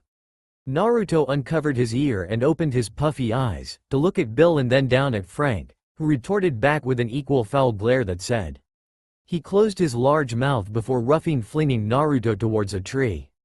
Naruto's back hit the tree with a loud crack. Naruto let out a quick yelp, then a high-pitched wail due to the pain. The tears that were slowly going away were now back. Blood came out from his mouth. Naruto fell down the side of the tree and onto the ground, landing hard on his legs, ass, and the grassy earth ground which made him shriek again.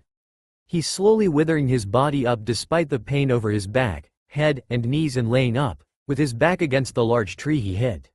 He had fallen from around 10 meters height which wasn't good for the poor boy's body. Something hot tickled his back and shoulders. Naruto didn't care about what was on his back or the two Titans who were probably fighting or something. Naruto didn't care at all, not one bit. All he cared about was the heat that covered his body and how tired he is. It was finally hitting him full force. Bobbing his head up and down, trying his best to stay awake. He carefully removed his green cloak which was now sticky with something warm sinking into it from his waist. He laid the said thing beside him, looking down at his legs. He gasped. His right leg was oddly twisted that didn't look normal at all. It was definitely not made to bend like that. The said legs twisted around so much that his knee was almost at the back on his leg. His other leg was no better, it looked normal but it was far from it. To his knee down it bended up instead of down like a normal leg's supposed to do. Naruto comprehended the pain that was in his legs. How had he not realized something like this? He wanted to puke. The bitter taste from earlier came back up and into his mouth. 3 thundering stomps and hisses made Naruto jump from terror.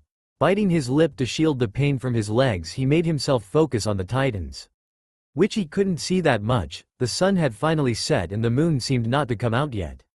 Before Naruto's eyes could focus and get used to the dark, everything became black.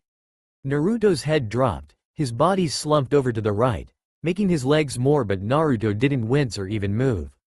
He laid limp, face puffy with red cry lines that went to his eyes down to his jaw. Blood seeped down from his hair and over his forehead and eyebrows. Blood from his back soaked into his tan shirt and white ripped trousers that Naruto wore on his forearms. His dark tan cargo pants were ripped and water. Naruto might have peed himself. His green sandals were missing from his small feet.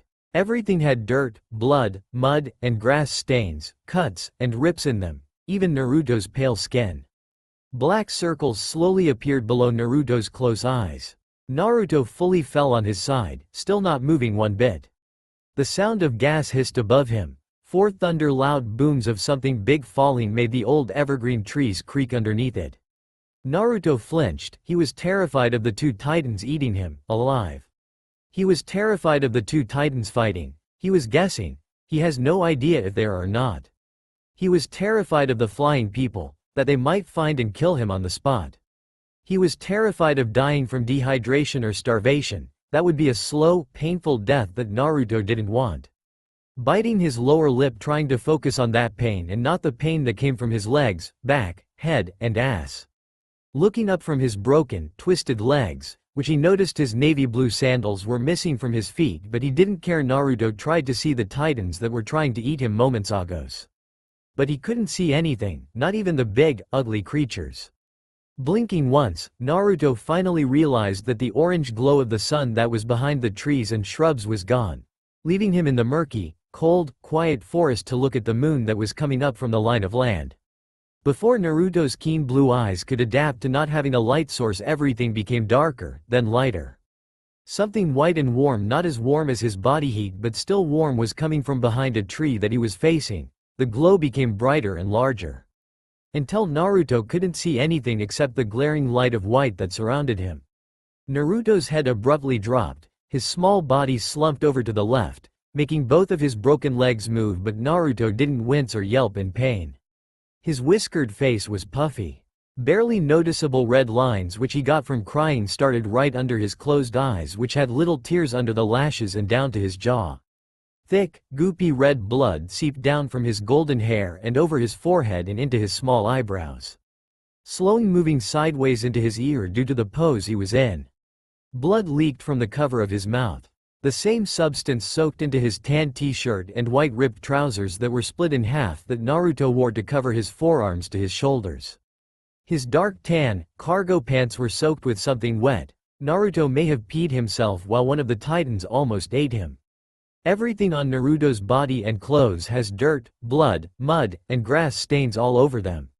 Cuts and rips were in all of them, even Naruto's deadly pale skin. Black circles were slowly appearing below Naruto's eyes. He sat slumped, with his back barely holding onto the bloody bark of the tree. But the bark that was holding him up broke with a small crack. He fell, completely on his left side with his left cheek pressed on the wet, chilly grass. He laid there limp, staying still just like a leaf on a boring summer day. Little skip, 2 days later. Naruto's ears twitched from the chirping and grunts of birds and deer. He stirred in his sleeping position, his right cheek was softly landing on something warm and squishy, but the texture of whatever his cheek was laying on was annoying the crap out of him. He laid sideways while facing right, his chest on completely on the hard, scaly thing below him. His knees and legs were straight, no matter how hard Naruto tried to move them, they wouldn't. They just stayed on their sides. Naruto's left hand was wrapped around his neck, safely and tensed but not too much to choke himself. He always did that. He feels safe when he does it, though it's a weird place to put your hand. The other hand was laying against his bare chest. Bare? Squinting his eyes open, the bright colors of the forest that seemed more dull than before and sun hit his precious, sensitive blue eyes, making them boil up with tears. Blinking them away, he fully opened his eyes to look around him. His surroundings were different than before. Speaking of which, what happened? The last thing he remembers was it was dark, then really bright, blinding so. His breath caught his throat. Titans? Naruto mumbled out, fear written over his now pale face. The thing under him moved slightly as if it heard his words and breathing change. This made Naruto remember that he was lying on something that wasn't grass or wood, while it felt like his neck and down was laying on wood, but his head and cheek didn't feel like that. Heat radiated off of the thing. Warmth that Naruto wanted to snuggle into but he couldn't. He has no idea where he is or what is on. Oh, a gasp yanked Naruto's attention and ears. You're awake. I didn't expect ye to be. A loud voice laughed with a rich accent Naruto had never heard before. His happy laughter vibrated all throughout the man's chest, making Naruto slightly move up and down. Was he laying on this person? Naruto wasn't sure if it was a man or a woman, but it sounded like a man to him. You're one tough kid, if I do say so. The man grinned down at him. Naruto slowly turned on his back and looked up to the said man. His blue eyes meet with two strong, joyful green eyes staring right back at him. Naruto's eyes widened due to shock and fear. Is there other people like me? Like randomly showing up to this place? Naruto asked himself. He slowly moved his left hand down to his abdomen but quickly moved both hands to cover his naked chest, which had something soft around his lower stomach. He quickly looked down, sighing a bit that this old man wasn't a perv or something. Naruto had a green cloak around his waist, his ass is not touching the tree. He felt his underwear touch his skin. It's better than be completely naked, but still it's a tad weird. And who the hell is this guy? Who are you, sir? Naruto thought it was a good idea to be nice. He has no idea what this guy can do to him, and it's better to be on someone's nice side than angry side. Naruto knew that better than anyone. The said man gave him a soft, kind look before letting out a quiet chuckle from his lips, a soft, kind smile still on his face. Worried 'bout Titans, then your chest, and, now me. You're one scary cat, yay no? Naruto bushed a bit, not expecting him to see his movements. The guy moved his hand from behind where he held himself up and lifted his left to his heart with the other one somewhere on his back. He slammed his fists into his body and looked straight forwards. Aoyagi Kato, or one of the Survey Corps squad leaders. Naruto looked at him dumbfounded. Did this, Aoyagi, really need to be so formal with a kid like Naruto? Yay? Kato looked down with a relaxed smile on his tan face. Uzumaki Naruto, Sir Ayugi. Naruto answered back. He too wanted to smile, but he couldn't just trust this guy so quickly. He'll be dead sooner or later if he did. Kato snickered a bit that Naruto pronounced his name wrong before grabbing something from his trousers. He had dark, tight, tan trousers that had leather straps that twisted around his thighs and down and buckled onto his brown, knee-tall boots. The same color straps went around his chest and under his armpits. He had a navy blue dress shirt that seemed to squeeze around him. Everything Kato had was covered in mud and grass, tattered and ripped in some spots. He had an almost invisible mustache. His brown hair was shoulder-length. It was pulled down back in a man pun. A couple of strands of his curly hair popped out of said pun and into his face. Naruto looked back down, then up at Kato. The green cloak that covered him was not the one he found in the woods. It was different, cleaner and bigger. He pulled out a disguising rag from his pants. He wiped something off his face before putting it back in his pockets. No need to be so formal, Naruto-kun. Please call me Kato. It is my given name after all, and I like hearing it. Hee. Kato informed Naruto, who relaxed under his smile and words. This guy, Kato, seems nice and trustworthy. I can say the same thing about ya, old man. Naruto laughed. Kato burst out with quite a chuckle. Before Kato could protest that he wasn't, Naruto began to quickly spit out questions. Why am I naked? Are ya a perv or something? And what about the 3 Titans? What happened to the Titans? Where are my clothes? What is the Survey Corps? I never heard of the Survey Corps, and where are we? Naruto asked, trying to get off of Kato's lap. Kato raises his hands to slow Naruto down in his questions. First thing, I wouldn't recommend ye trying tear sit or stand up. Ye are still healing, kid. Both of your legs were fractured and twisted deadly weird, same with 2 o your rigs. Ye've also sprained your right wrist. I'm a bit surprised ye can move it the way ye are. Kato explained while pointing down at Naruto's wrist. Naruto complied and laid back down on Kato's knees. Shaking his thoughts away, he began to speak again. Second thing, I'm not that old to be called old man by ye. I'm 31 and perfectly perfect. He huffed out with a small blush on his cheeks. Also, I'm not a pervert. I like older women, not little kids. Bloody. What were the other questions again? I might have forgotten. Naruto giggled at him and his AC techs, a little happy that he isn't a rapist or something. I said, why am I naked? Where are my clothes? What is the Survey Corps? 'Cause I never heard of them. What happy? Naruto's little spitting of questions was cut short by Kato's hand on top of his gold hair. What? Naruto looked away from the treetops and to Kato, who had a nervous twitch in his eyes. One at a time please and thank ye. He snickered, removing his hand and placing it behind him, so he could hold himself up better. Naruto quickly apologized while blushing. He didn't know he was spouting that much. It's fine, it's fine. The first question was why are ye naked? He asked. Naruto nodded his head a yes. Ye were injured and bloody. Like I said, so I thought it was a good idea to clean ye up. Plus ye pissed yourself, aha. Sorry anyways, I didn't remove your underwear because I don't know nor have permission to do so. But ye are cleaned and batched up. But your underwear still smells like piss. Kato explained while pointing at his chest and legs with both hands. Naruto looked down and slowly moved the cloak off of him. A thin bandage that had blood soaking into was wrapped around each of his legs. They no longer were twisted and backwards, they looked fine and straight, but pain still tickled his feet to his knees. Naruto slowly moved his head to the right. More bandages wrapped around his whole chest, down to his hips and up to his collarbone. Looking at his right wrist, it wasn't covered in white or red, bloody bandages. Instead, it was covered with many different leaves, which some were long and thin, while the others were cracking, small, and short. He could see dried blood soaked into the green and brown leaves, making a bit maroon and light black. Why do I have leaves on my arm? Did y'all forget to move it or something?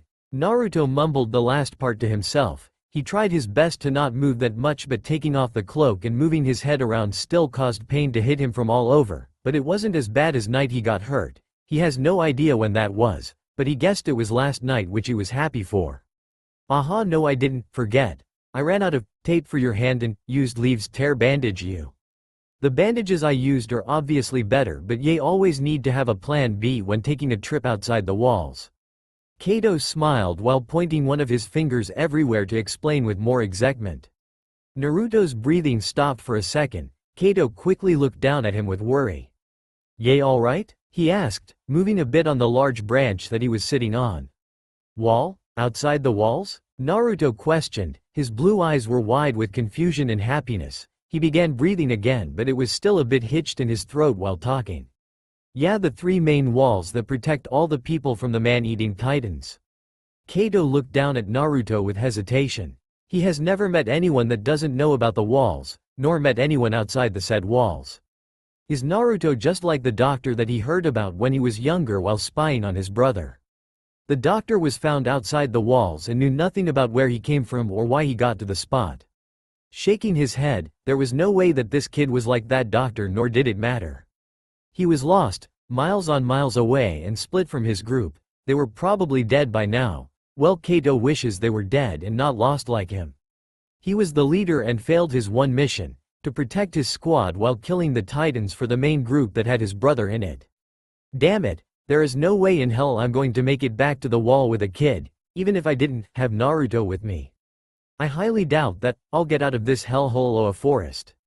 My gear is broken and I don't have a couple more rations left. All me medline supplies are gone. Water is almost gone. I didn't see any lakes or rivers. Maybe if I head back to that one river where Naruto almost fell into. But that's pretty far plus on foot. Shit, this is really not good, at all. Maybe we could head to the safe house. It might be close, but who knows, Kato thought while biting his lower lip. No way he will survive with or without Naruto, just his luck. Oh, the wall? Oi? Hey Kato? Oi, old man? Naruto stopped his talking about the walls and yelled at the man, who he was resting his head on, after realizing that Kato wasn't listening to a word he had said to him. Kato snapped out of his thoughts and blinked a couple of times before looking down at Naruto with a worried look. Naruto saw this but didn't comment. He had no place to. He too had thoughts that made it almost impossible to listen to people's words. Old man, did ya hear me? He asked while tilting his head one way, though it caused a bit of pain, but he paid no mind to it, just Kato. Oh, sorry Naruto-kun. I was thinking, what were ye saying? Kato quickly changed the topics before Naruto could say anything else, though Naruto wasn't going to prive in his thoughts in the first place. Naruto faked sighed while shaking his head a tad, putting fake disappointment and anger on his face. Rude. I was saying, could we go to the walls? I don't like being out here with the man-eating creatures, y'all, no? He snapped out with a small smile on his lips. He crossed his left arm over himself. He would have done both, but he couldn't due to the fact that he sprained his right wrist and it hurts to move it. Kato chortled at Naruto's action before speaking the way he did before his thoughts. Sorry Naruto-kun, but we can't. Kato rubbed his messy brown hair in embarrassment. Yay, see, I might have gotten lost after going to the bathroom. Naruto gave him an unimpressed look, making Kato want to explain his situation to the kid. Hey, don't look at me like that. See, well, I know that I'm a squad leader, and of course squad leaders have teammates to give orders to. Well, I had to go pee, so I told my team to go to the main base. We were done with what we had to do and leave me behind so I could go, which they followed me command and left.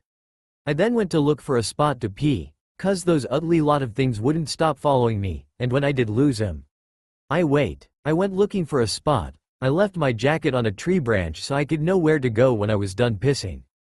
Naruto gave him another glare that said, really? Does this jacket mean anything to the story? Kato ignored the look. Back to the point of the story, when I found a spot close to my jacket but far away from the Titans, I went to the bathroom. Shut up.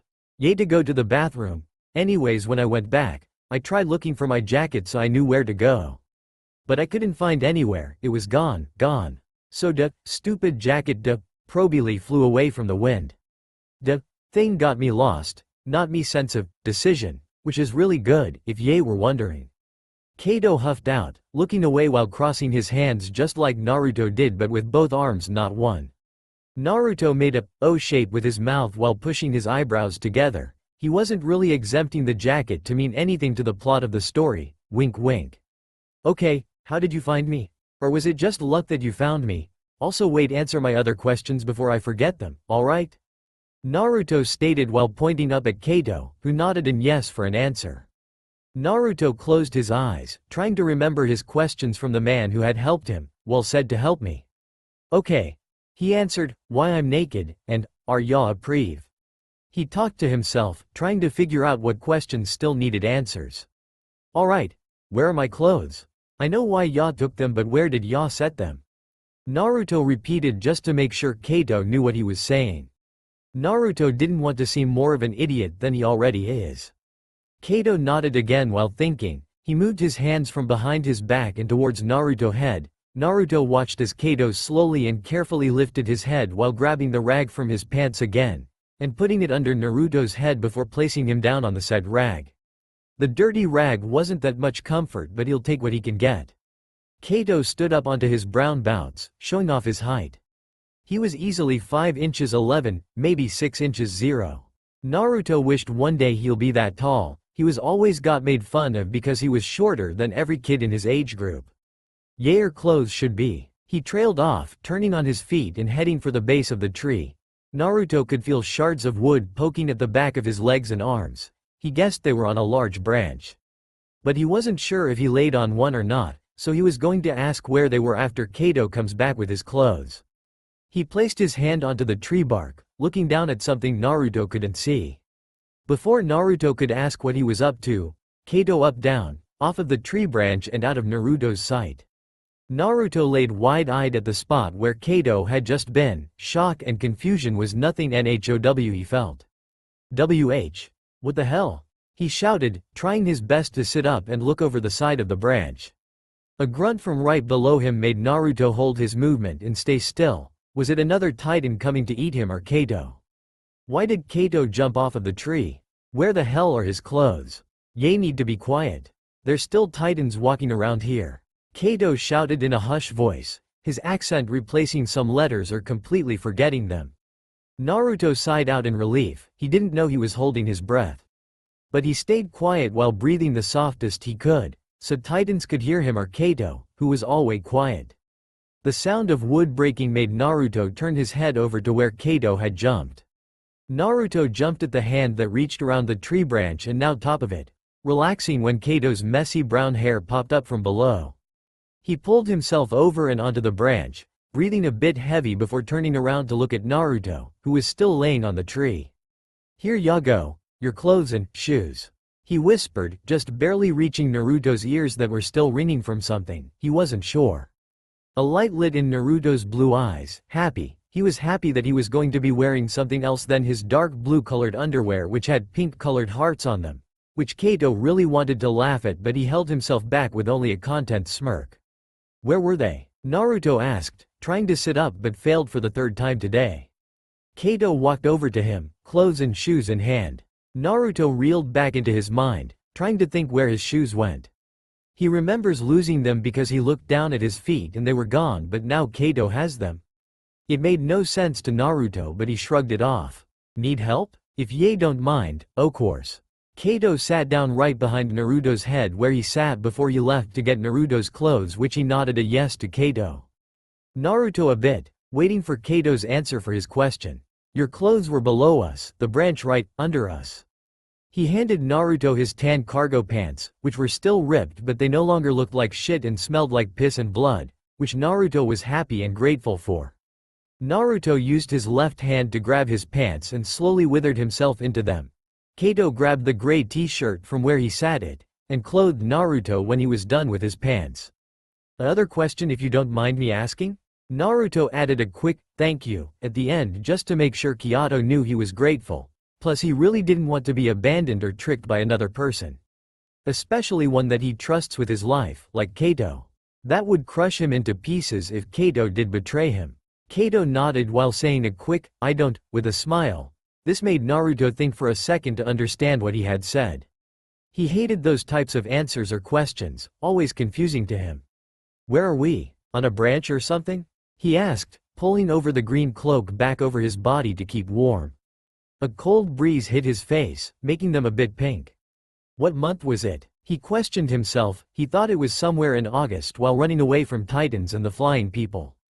But now, it felt like early November. "No idea, sorry. I know we are on a tree branch and somewhere in the forest near the Kurai district, 1. But other than I'm not sure." Kato deeply sighed out. Frustration was clearly on his tan face. "What's the next question?" he asked, trying to sound optimistic about the situation they were in but failed. He leaned back onto his hands, looking at the sun, that was slowly making its trip down from the high point. It was probably 1 or 2, if Naruto had to guess. Naruto started at Kyoto for a moment, thinking of what he had said, Kurai district. What the hell is a district? First a group of people called the Survey Corps, and now a district. Is this old man making things up? Naruto shook his thoughts away and spoke up with a grin on his face. What's the Survey Corps? Is it a squad or team or something? Naruto guessed to himself. He was still looking up at Kato, who began to snort out with laughter at Naruto's words. Naruto gave him a confused look. What did he do that was so funny to him? Aha, it's not Survey Corps, it's Survey Corps, aha. Yano Corps fits better than Corps for the job we have to do. Kato guffawed, putting both of his hands in front of his mouth, trying to cover his loud laugh that seemed to scare some of the animals away. Naruto's confused face became more and more bewildered and perplexed at Kato's dying laughing state. Really, what's so funny about what Naruto had said, really? Naruto had a weird sense of humor, but really? Laughing so hard that he might stop breathing because Naruto said, corpse, and not, core, what the hell? What's so funny, old man? Naruto perplexed, titling his head to one side. I didn't say anything that was that funny to make you look like you'll die from just laughing. I know I'm a funny. Kome. Naruto cursed, his eyes blurred for a split second, same thing with his body heat though he was freezing. His mouth tasted weird and dry like before, his legs felt numb, something ringed in his ears, something foul hit his nose just for a second before everything went back to normal. Eyes focusing back up at Kato, his legs and arms no longer felt achy, the grinning sound in his ear was back to the normal animal from below and Kato and his own breathing. The metallic and bitter sting on his tongue was replaced with his usual sweet, miso, pork taste. Heat of the cloak and clothes on him warmed him up, the nauseating smell was gone, and the forest filled his nose. It reminded Naruto of what happened when he was getting chased by the 3 titans. Speaking of that, what happened to them?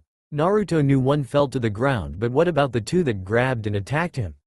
Were they dead? Was the one that fell on the ground dead too? Naruto had too many questions and thoughts of things that are happening and happened, but there weren't enough answers for the young kid.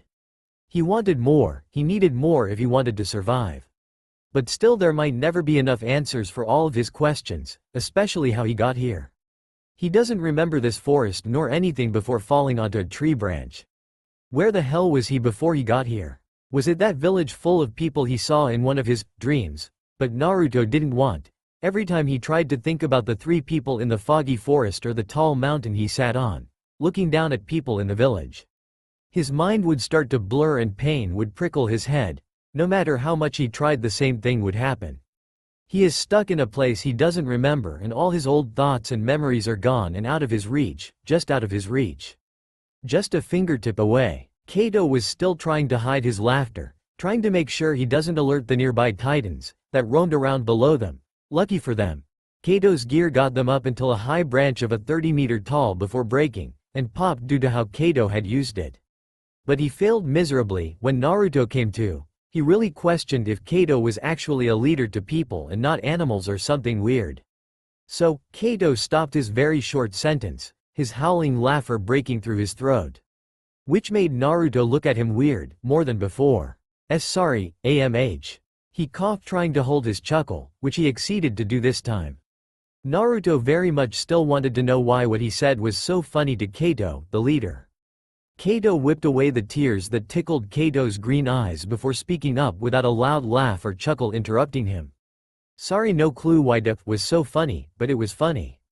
But to answer your question, the Survey Corps or Scout Regiment, or Recon Corps, and Scouting Legion is a part of the military, which specialize in killing titans and finding things out about the ugly beasts. Not a lot of people join or even like us, but we the Survey Corps symbolize hope and ambition for mankind, which is why we have the wings of freedom on our cloaks. Cool, yeah. Kato seemed to beam just talking and thinking about how amazing the branch of military he was in. Every word that came out of his mouth seemed as if he was telling Naruto about dragons. He was excited.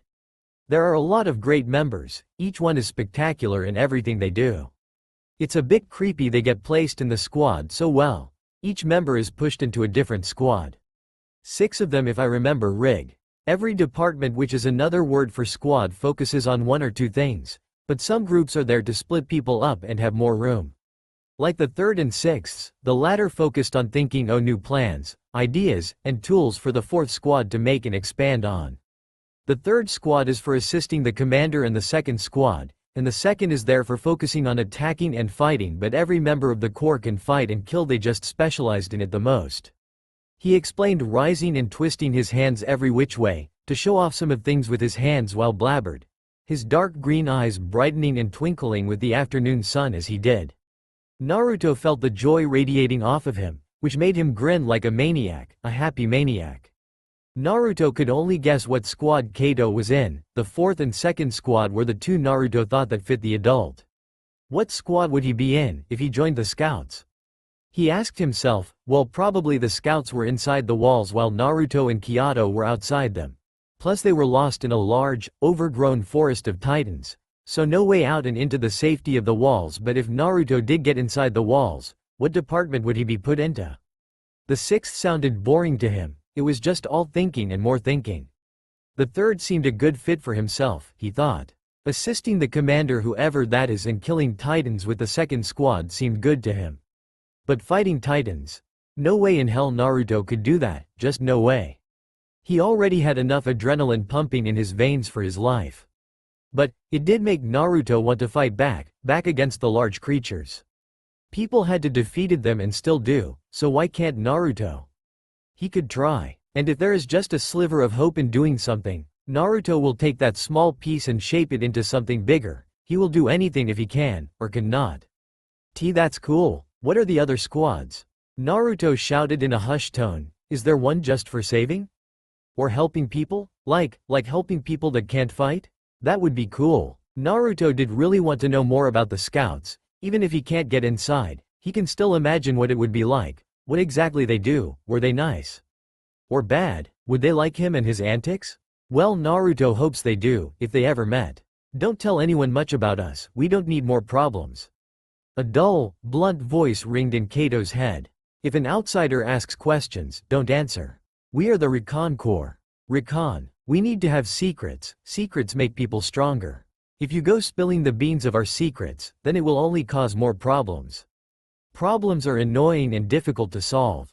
And we don't need more problems, we already have them to deal with. A different voice, a more rough and ragged, echoed in his head. Kato knew all of this, and he was the worst keeping secrets in all of the Corps. But he too is now an outsider. There is no way to find the walls, then travel there, with no gear, and a kid without getting painfully killed. So it wouldn't matter if he told Naruto or not, but still someone might hide them. No, I will not tell him, even if I want to. Someone might find us, and Naruto might tell the military. That would really be bad, they already hate us. Kato thought, looking down at Naruto's bright face, overflowing with excitement. Kato hated that look, the look of hope. He despised it. He too had a hope look on his face, hope for someone to hide him and Naruto. Hope to be back in the walls, hope to be safe until he dies from old age, not titans eating him. I'll tell ye more when we get a place to sleep. A good warm place, not some tree, alright? Kato stumbled over what he wanted to say. He was just giving Naruto more hope. Naruto nodded in understanding, though he really wanted to know more about the group Kato was in and the walls that protects people from the outside. He could tell something was off with him but didn't push. "Is there any more questions Ye got?" he asked, scratching the back of his head out of nervousness of Naruto finding out what he was thinking. No, I don't have any more." "Oh, and what month is it?" "No numbers, just the name." Naruto quizzed. He had more questions but something inside of him was telling him to stop. Stop asking questions or something might happen. Something that isn't good for him or Kato. Naruto focused on his last question. No more questions, he told himself. Just this last one and I'm done. Naruto couldn't remember the numbers of the months to the names. He tried to but he stopped, saying it was too much thought process for one thing that doesn't matter that much in the real world. He wasn't wrong but still it's a bit sad. Kato's green eyes glazed back down at Naruto, but he stayed staring upwards at the shining sun. Hope was still in his blue eyes. Kato wanted to answer but if he did, Naruto would ask another question. He didn't want to answer the kid's questions and guesses. Kato's eyes moved left to right, thinking of if he should answer and what was the reply to it. Should he, or should he not? What was the answer in the first place? November or August? Or maybe January? Kato never paid mind to the mouths or the days just like Naruto, which made Kato boil up just at the thought he was similar to a kid who was found outside the walls. He shouldn't be feeling like this. Why is he feeling like this? He grew up with his parents telling him he should care for everyone and treat everyone with love, no matter what. I think it's early November but I could be wrong. I suppose it could be very early December but might be too late. So it's probably November 15th or 16th. But I'm not too sure. Kato replied dryly, not wanting to talk. The excitement of being out here was gone. But another or less he answered Naruto's assumption, who seemed to not be listening to a word he had spoken. Silence fell onto them. The only noise were the trolling and grunts of deer walking and talking, hoots and chirps of birds and owls that would fly above them, growling of boars who wanted food, the squeaks of squirrels who also wanted to find food, and the croaks of frogs that made Kato cringe every time. But Naruto stayed quiet, not a peep from his mouth or rustle of fabric moving. After what felt like hours, Kato looked down at Naruto, wanting to know if he fell asleep or if he saw a titan. But when he looked, Naruto was wide awake. He wasn't staring at anything, he was just staring at nothing in particular. His face was to the left, cheek against Kato's knees. If Naruto wasn't laying on him, then he would have thought Naruto wasn't breathing. He looked like he just saw a ghost. Kato hummed out in surprise. Did he say something wrong or was Naruto just upset that Kato was blunt with his words? The color was Naruto's skin was gone. It really did look like he just saw a ghost or something. His blue eyes were straight and unfocused. "Naruto, yay alright?" Kato asked, but something asked half-heartedly, if Naruto died. No, stop thinking like that. He needs help, he was dying when I found him and now I just want him gone because it's going to be harder on me to live. What the hell is wrong with me? Kato thought, shaking his absurd thoughts away. And bringing his full attention to Naruto who didn't respond. His eyes didn't even switch in the slightest nor did his body when Kato spoke or made sounds. "Naruto-kun, are ye alright? Can ye hear me?" Kato repeated, but still no answer from Naruto. All the worry for Naruto that he pushed away came flooding back at Kato, hard. Shit, what am I supposed to do? He isn't doing anything, no signs, not actions. Maybe he's asleep, with his eyes open. Kato trailed off. He didn't see Naruto sleeping with his eyes open once when he was sleeping for the 2 nights. Kato hastily grabbed the dirty rag from before out of his pants pocket. He put the said thing on Naruto's nose and mouth. Pinching Naruto's nose and shoved the cloth into his face, trying to wake Naruto up. Yes, he would have shaken or slapped the kid, but he knew Naruto was still in pain from the titans, so no need to add to that. A vibrating sound came from Naruto like a hum before his eyes squeezed closed and shot back open, fear flashing in his large blue globes. Naruto whipped his head to face Kato, who was staring right back down at Naruto, with the same panic look in his eyes. "So sorry Naruto, ye were asleep. I think, maybe. So am I," Kato stammered out, trying to not look Naruto in the eyes or in the same direction. He wasn't expecting Naruto to react like that, like a cat whose tail was stepped on. What the hell? He thought. That's all for now. If you enjoyed then please like, share and do comments.